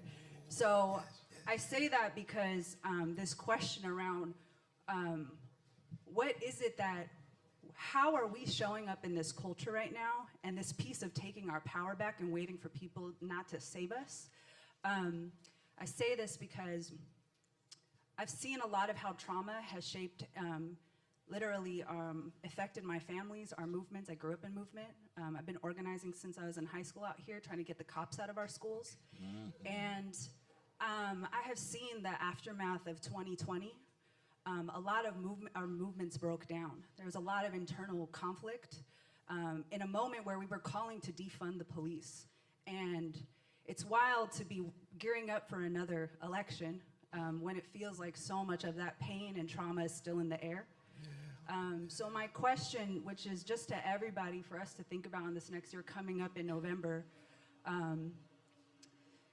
is, and also one other thing about me is that I'm an emergent strategist, and for folks that don't know what that means, it's we heal our relationships, we deepen our relationships, and then the magic and the answers come. So my question and call and ask is, how are we doing that? If the small is all, what's happening out there is just a reflection of what's happening in our own internal lives, our families, our communities, our movements, our organizations, our jobs. What do we have to do in this room with each other before we ask them to change and give us things? How are we showing up? I've just seen a lot of conflict. And as I appreciate Richie, because he always reminds me, if step 1,000 is genocide, then step 0 is how we judge, objectify, and fight each other. So that is my call for this election. How is deepening trust? How is healing our relationships not just gonna win us the next presidential campaign, but also ready for us to win this movement to abolish the police? And when we do, are we ready to take care of each other for real? Like, deal with each other, take care of each other, and keep each other safe. Yeah, thank you. Oh, thank you. Thank you. Indeed. I'm glad you raised this issue, the police. Sister Melina was saying she just got back from Alabama, right? Brother Steve Perkins? Decatur, Alabama. Do you want to say a little word about it?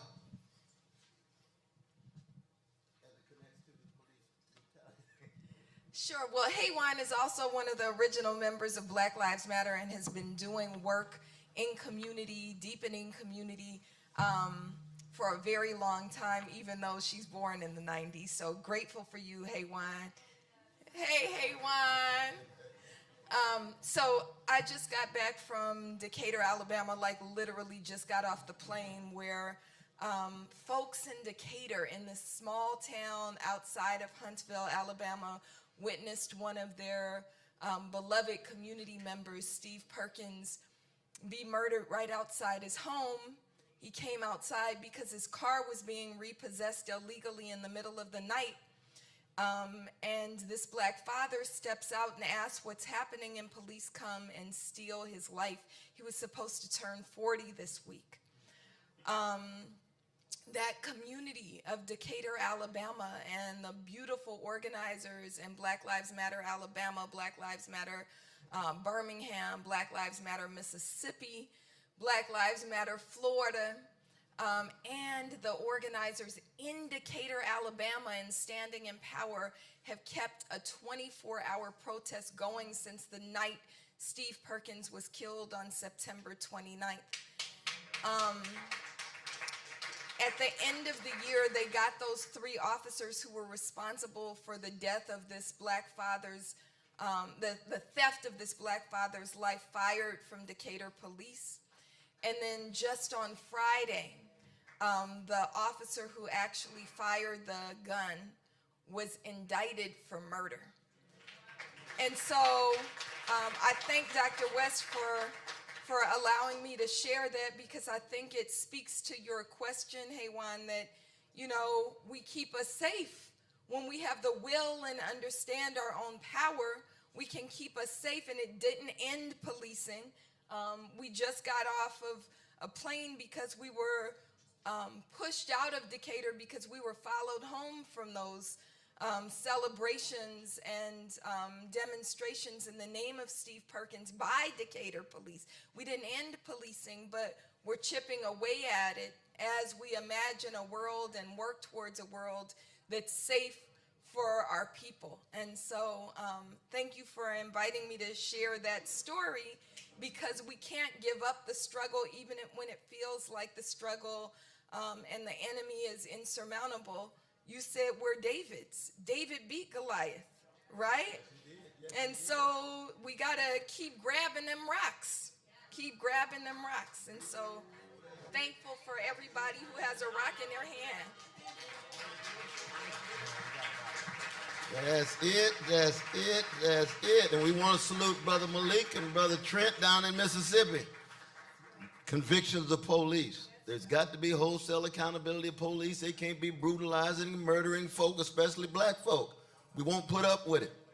It's a step-by-step process, civic oversight. These are precious human beings. You're not going to shoot them down like dogs. And we're going to keep fighting no matter what. So the issue of police is very, very important, including, you know, the kind of mechanisms you were talking about for each other. Definitely. But we should never get discouraged when we have conflict with one another. I mean, if that was the case, Sly Stone would have never got to one concert. Because human beings have conflict. Families got conflict. I got close partners I'll love and take a bullet for. We have conflict. We got to learn how to deal with conflict. You got to learn how to use conflict in a positive way, so it becomes itself part of the leaven of the loaf, so that the loaf can expand. Conflict is here to stay. You all know what I'm talking about. So yes, Dr. King taught us that conflict is neutral. And in the spirit of that, I also invite us to envision, as we go into our last question, a way of dealing with things even as serious as death without even calling for the arrest, even of cops. Because the Decatur police arrested the Decatur police and then chased our good people out of the beautiful work they were doing. So I think that there's room for us to, in the spirit of the question, deepen our relationships and build a type of consensual trust that doesn't allow us, or that doesn't require us to rely on the police ever, even as a protection from themselves. Oh no, that's very important. With that, see my dear brother Matthew. He was down in Alabama, right? That's exactly it. With that being said, I'm just going to turn it over to our last question, leader who we invited in the space for her leadership, Ms. JoJo Abbott. Hello, my name is JoJo Abbott. Yes. It is such an honor and a pleasure to be here and to witness you in your element and the community that's gathered here. I'm so inspired and I'm humbled. I prepared a question which I still feel is relevant now, even though I've been inspired to think about so many things. I am of Ghanaian roots. Kwame Nkrumah Yes. you know, was one of the leaders of our global liberation. He wanted the black man to be free, the black woman to be free, the black child to be free. And since then, 400 years later, we're celebrating our year of return, and the bridge has been built between Ghana and the United States. A lot of African Americans spend their time in December, especially in Ghana, living their best lives. This is the building of a bridge. And so this question is sort of around that. How do we continue to inspire each other's liberation? As much as we're in pain right now, I am celebrating the fact that we are being united. We are literally being educated on each other's plight, each other's culture. We're curious about each other far more than we ever have been. And so how do we take advantage of that? As we break outside of our silos and link arms, how do you envision the global majority of black and brown people leveraging our shared wisdoms, strength, experience, and struggles for collective freedom? What specific actions can we take to promote inclusive dialogue, collaboration, resource sharing, very important, and cultural exchange as the basis for unified goal setting and collective well-being? What are the actionable steps that we can leave this room and take into our shared communities and further amplify? Thank you. Yeah. Wow, appreciate it. Well, I should say this, that I shouldn't be surprised, but all of these questions have been such high notes.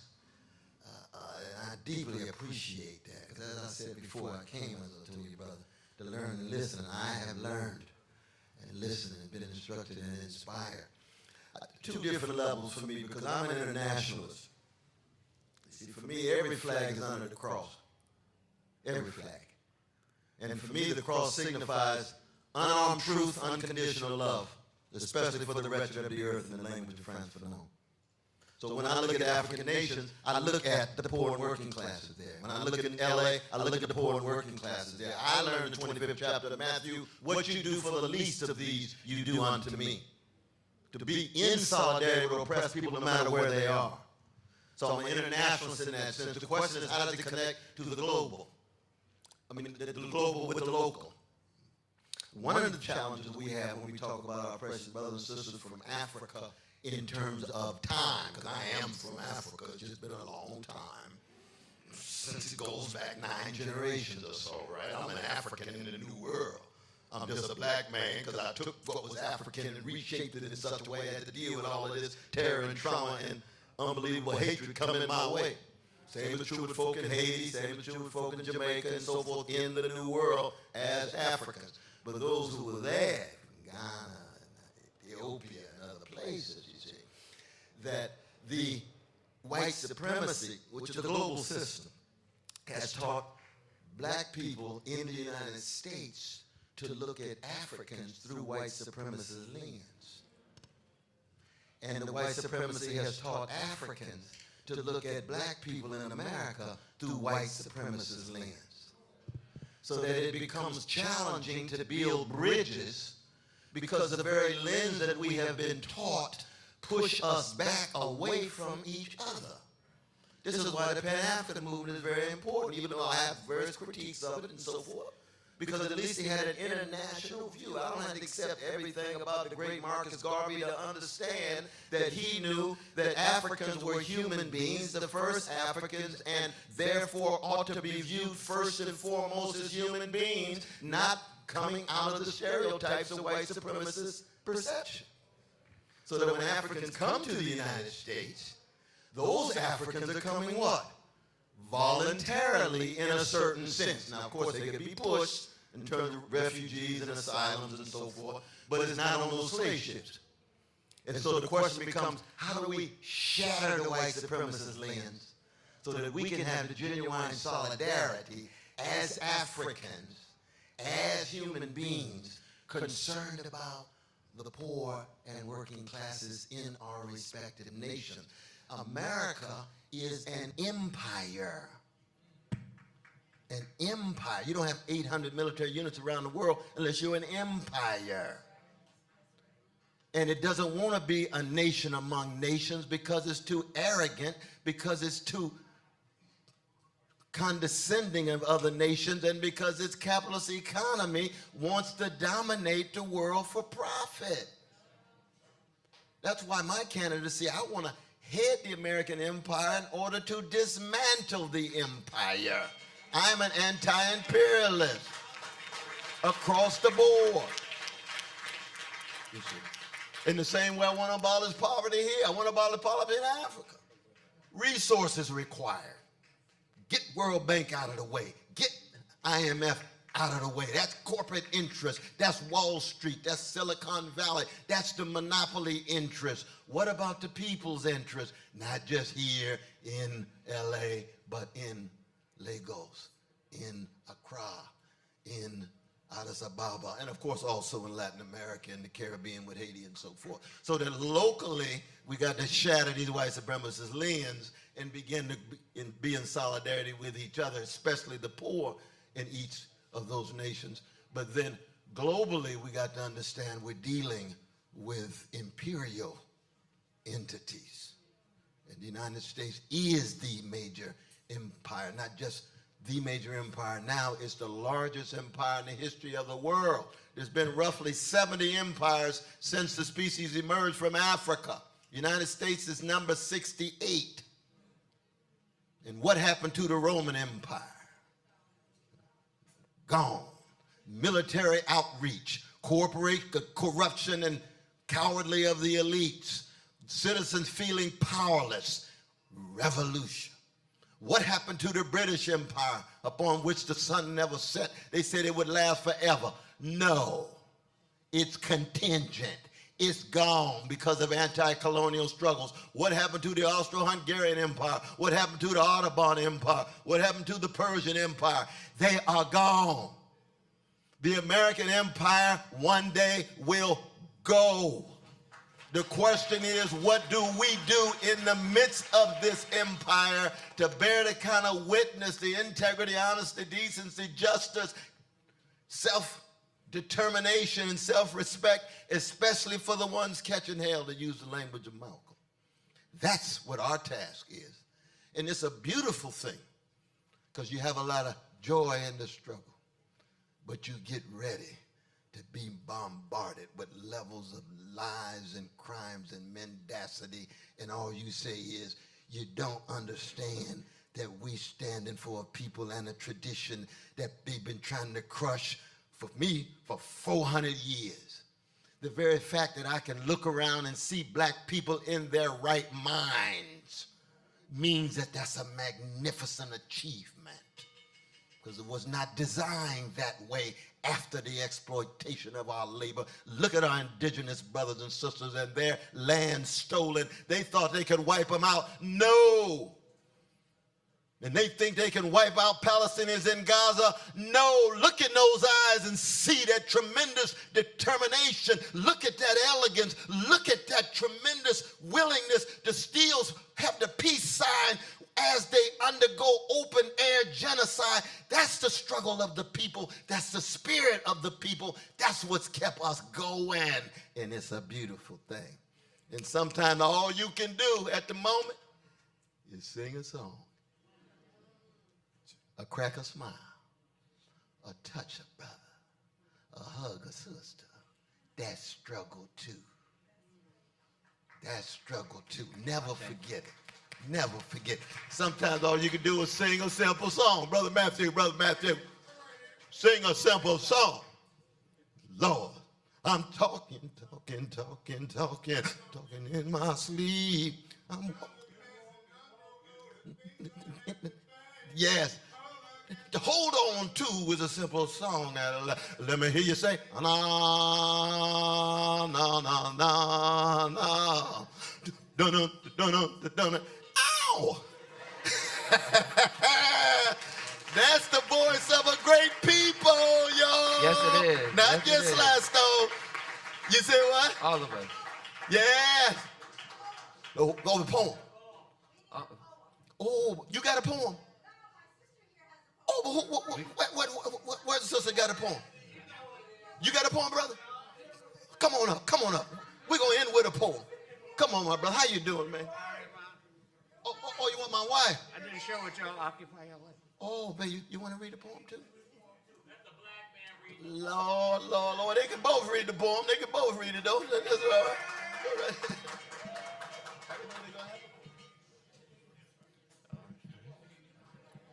Yesterday, I turned on my TV, and Lord of mercy, I couldn't believe what I see. Because the newsmen say they're all the enemy, but she was only 3, and that don't look like no enemy to me. And neither did Rachel Corey or that little kid Ali. Lost his limbs and his whole family. Ali, incoming free. You know, it made me start to cry, watching little children die. They're shooting rockets through the sky. Tell me why, tell me why. All the mess in the Middle East, all the stress is prophesied to increase, and they're killing babies in the name of the Prince of Peace. And you know, she looked just like my little niece. And little Muhammad was cute, but Muhammad was playing in Baghdad, Beirut. 1 little, 2 little bullets in his little suit. His mama cried, don't shoot, you brute. Your mom don't it make you wanna cry? Watching little babies die. They're shooting rockets through the sky. Tell me why must the children die? See the children going home, living in a danger zone. Last in line goes home alone. The kingdom come, the rest were blown. In the Holy Land, don't it make you want to cry? In Afghanistan, the Taliban had to die. But Iraq, we attacked through the sky. Hey, old man, tell me why must the children die?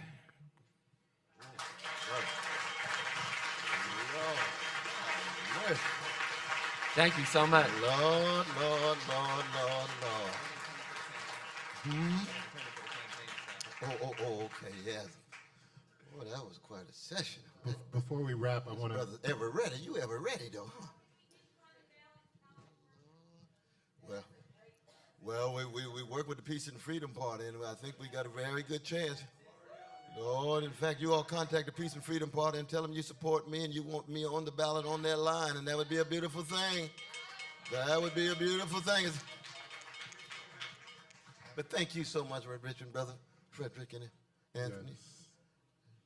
I know a lot of people had some amazing ideas, so I want to invite Brother Brandon up just to give a quick campaign announcement about how you can connect with the campaign right away today, especially you, sister. You had some beautiful, brilliant ideas, and then we'll pass it over to Richie to close us out. That feels good. Yeah, how you going? Again, my name is Brandon Lucas, and thank you to Fred, my brother here, for inviting us to bring this community together. Thank you to Aura. Thank you to Aura. Thank you to Tony. Myself, I'm born and raised in this community as well. I grew up down the street on Manchester and Crenshaw, went to St. Bernard's Catholic High School, so this is my community. I've had the blessing of working with Dr. West for several years on this campaign, traveling with him, but we wanted to make sure that we came to this community. That's why I connected with Fred to do this town hall to liberate all people everywhere, to make sure we actually hear from the voices of from our people, from people of color, from Femi voices, to make sure that we hear what's going on. But as Dr. West said, we had an incredible fundraiser with the Muslim community in Orange County. It was incredibly beautiful to hear those people surrounding Dr. West. It was beautiful.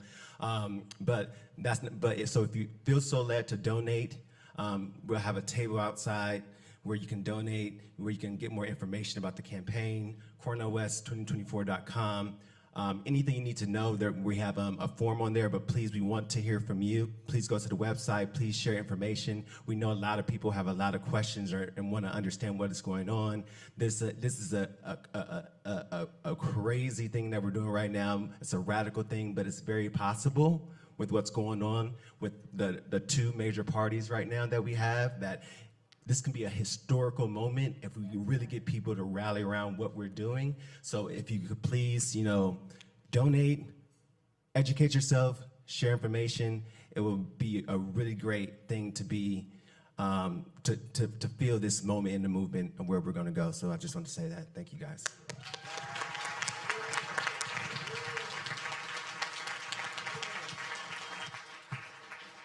And with that, I just want to close us before, when we leave here, Dr. West will stay around. There'll be opportunity to take pictures. Folks can get food from Tony and them behind the step and repeat.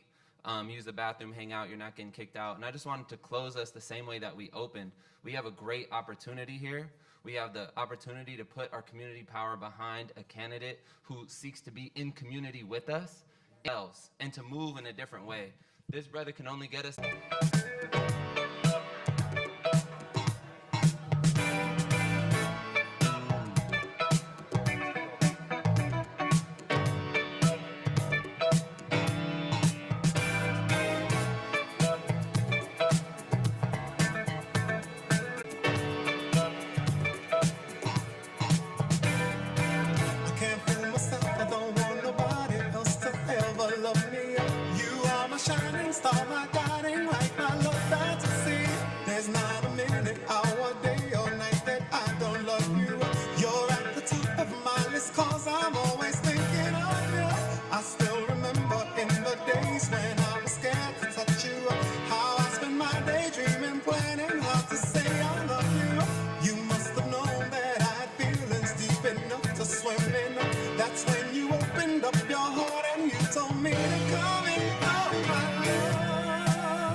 Up to be somebody that just loves to learn, and another child grows up to be somebody you just love to burn. Mom loves the both of them. You see, it's in the blood. Both kids are good to mom. Blood thicker than the mud. It's a family affair. It's a family affair.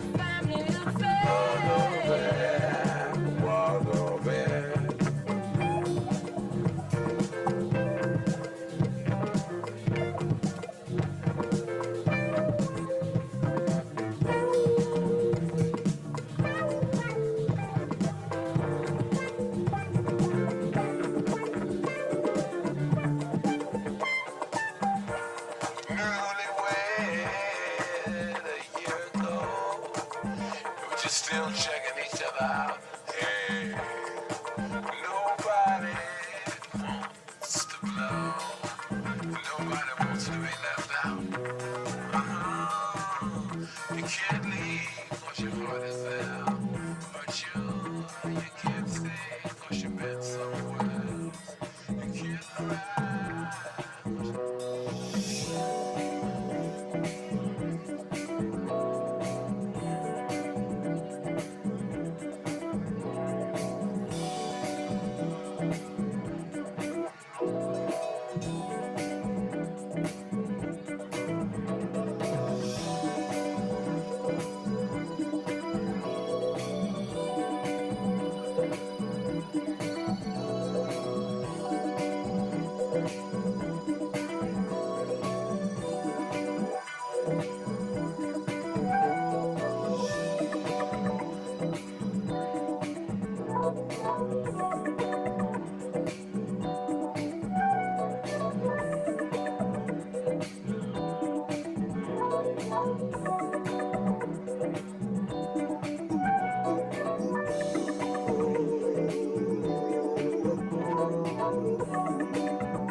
side.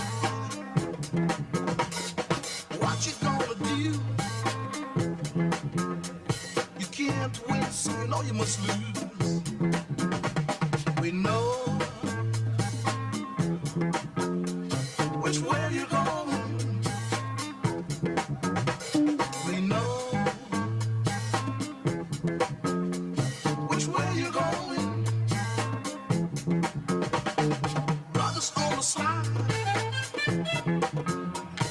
What you gonna hide?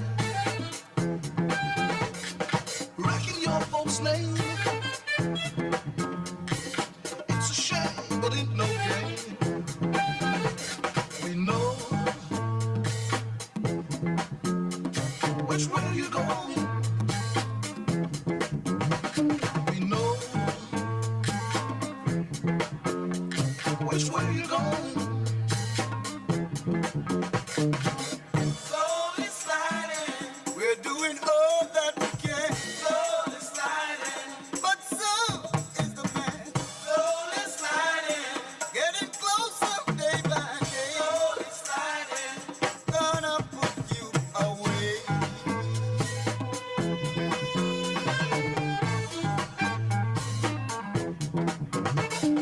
Brothers on the slide, soon you'll be inside. Know what they'll do to you. Make you pay up all you due. We know which way you're going. We know which way you're going. Slowly sliding, we're doing all that we can. Slowly sliding, but so is the man. Slowly sliding, getting closer day by day. Slowly sliding, gonna put you away. Which way you going? We know which way you going. We know which way you going. We know. See love. See love.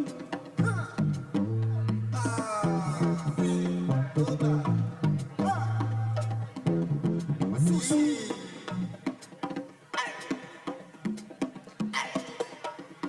High five. Yo, yo.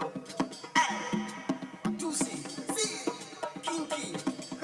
Yo. Put it down, put it down, put it down. If I believe it. Tell you. Achoo.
We're always getting high on life. So you say you want to play, we're having laughs and fun all day. Don't you try it, do all the things that's good for you. Look for the star, you remain within my heart.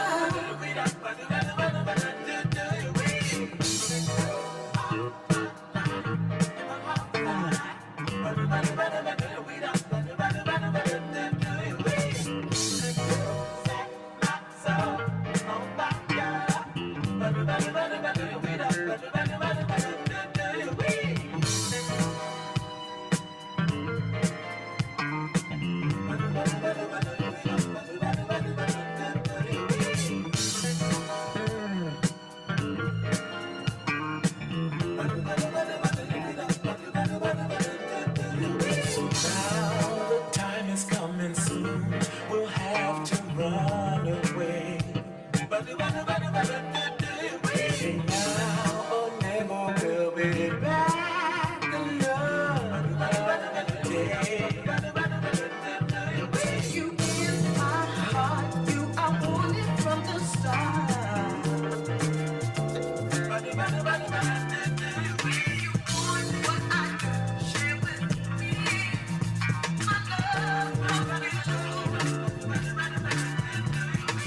Never felt this way before. Or the feeling that you give to me, I can't ignore. You're my joy. You truly do enlighten me. You're all I'll ever want and need. You got the best of me, so baby, come with me, come with me. You got me wide open, and I'm digging you, so baby, keep it coming. Yeah, truly indeed. Sent from your majesty. Tell me, can you feel me? Feel me? I can feel everything that you do, and everything that you might go through. I can't believe that we're here this way. I wanna be with you every day. My life is yours, your life is mine, and everything we do, we're gonna be just fine. It's not by mistake. Ooh, I'll never walk Never felt this away. way before. Or the feeling that you give to me, I can't ignore. You're my joy. You truly do enlighten me. You're all I'll ever want and need. You got the best of me, so baby, come with me, come with me. You got me wide open, and I'm digging you, so baby, keep it coming. Yeah, truly indeed. Sent from your majesty. Tell me, can you feel me? Feel me? You were singing from up above. You came down and you showed me love. I can look in your pretty eye. Girl, you got everything inside. Never felt this way before. Way before. Or the feeling that you give to me, you're my joy. You're my Truly do enlighten me. You're all I'll ever want and need. You got the best of me, so baby, come with me. You got me wide open, and I'm digging you, so baby, keep it coming. Keep it going, yeah. Truly indeed. Truly Sent from your majesty. Tell me, can you feel me? I can feel you, baby. Never felt this way before. Yes, I can. Or the feeling that you You're my joy. You're my joy.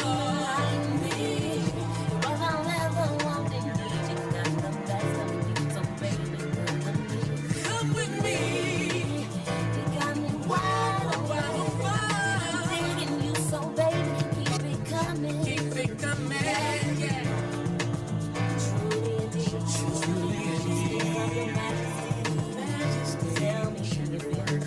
I can feel you, baby. Yes, I can. You're my joy. You're my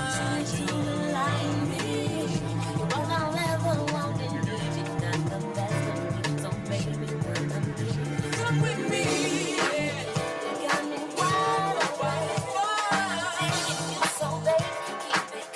Keep it going. Truly indeed.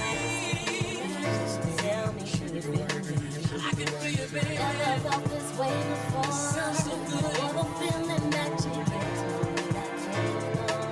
You're my joy. You're my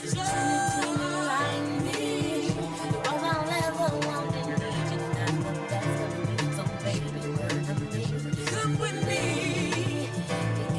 Wide open. Keep it going. Yeah.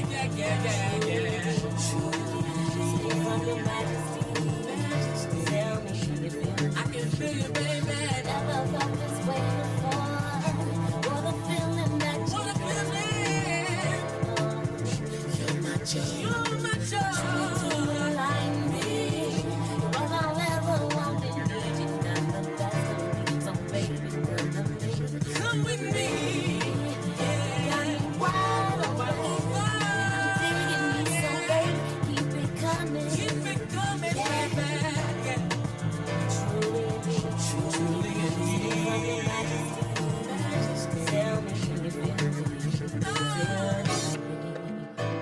Yes, I can.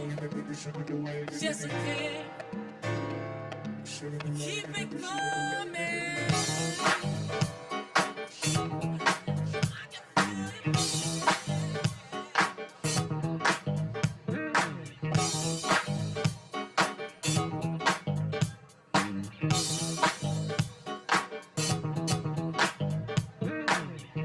You ain't hip, a mother chopper, you ain't. You ain't hip.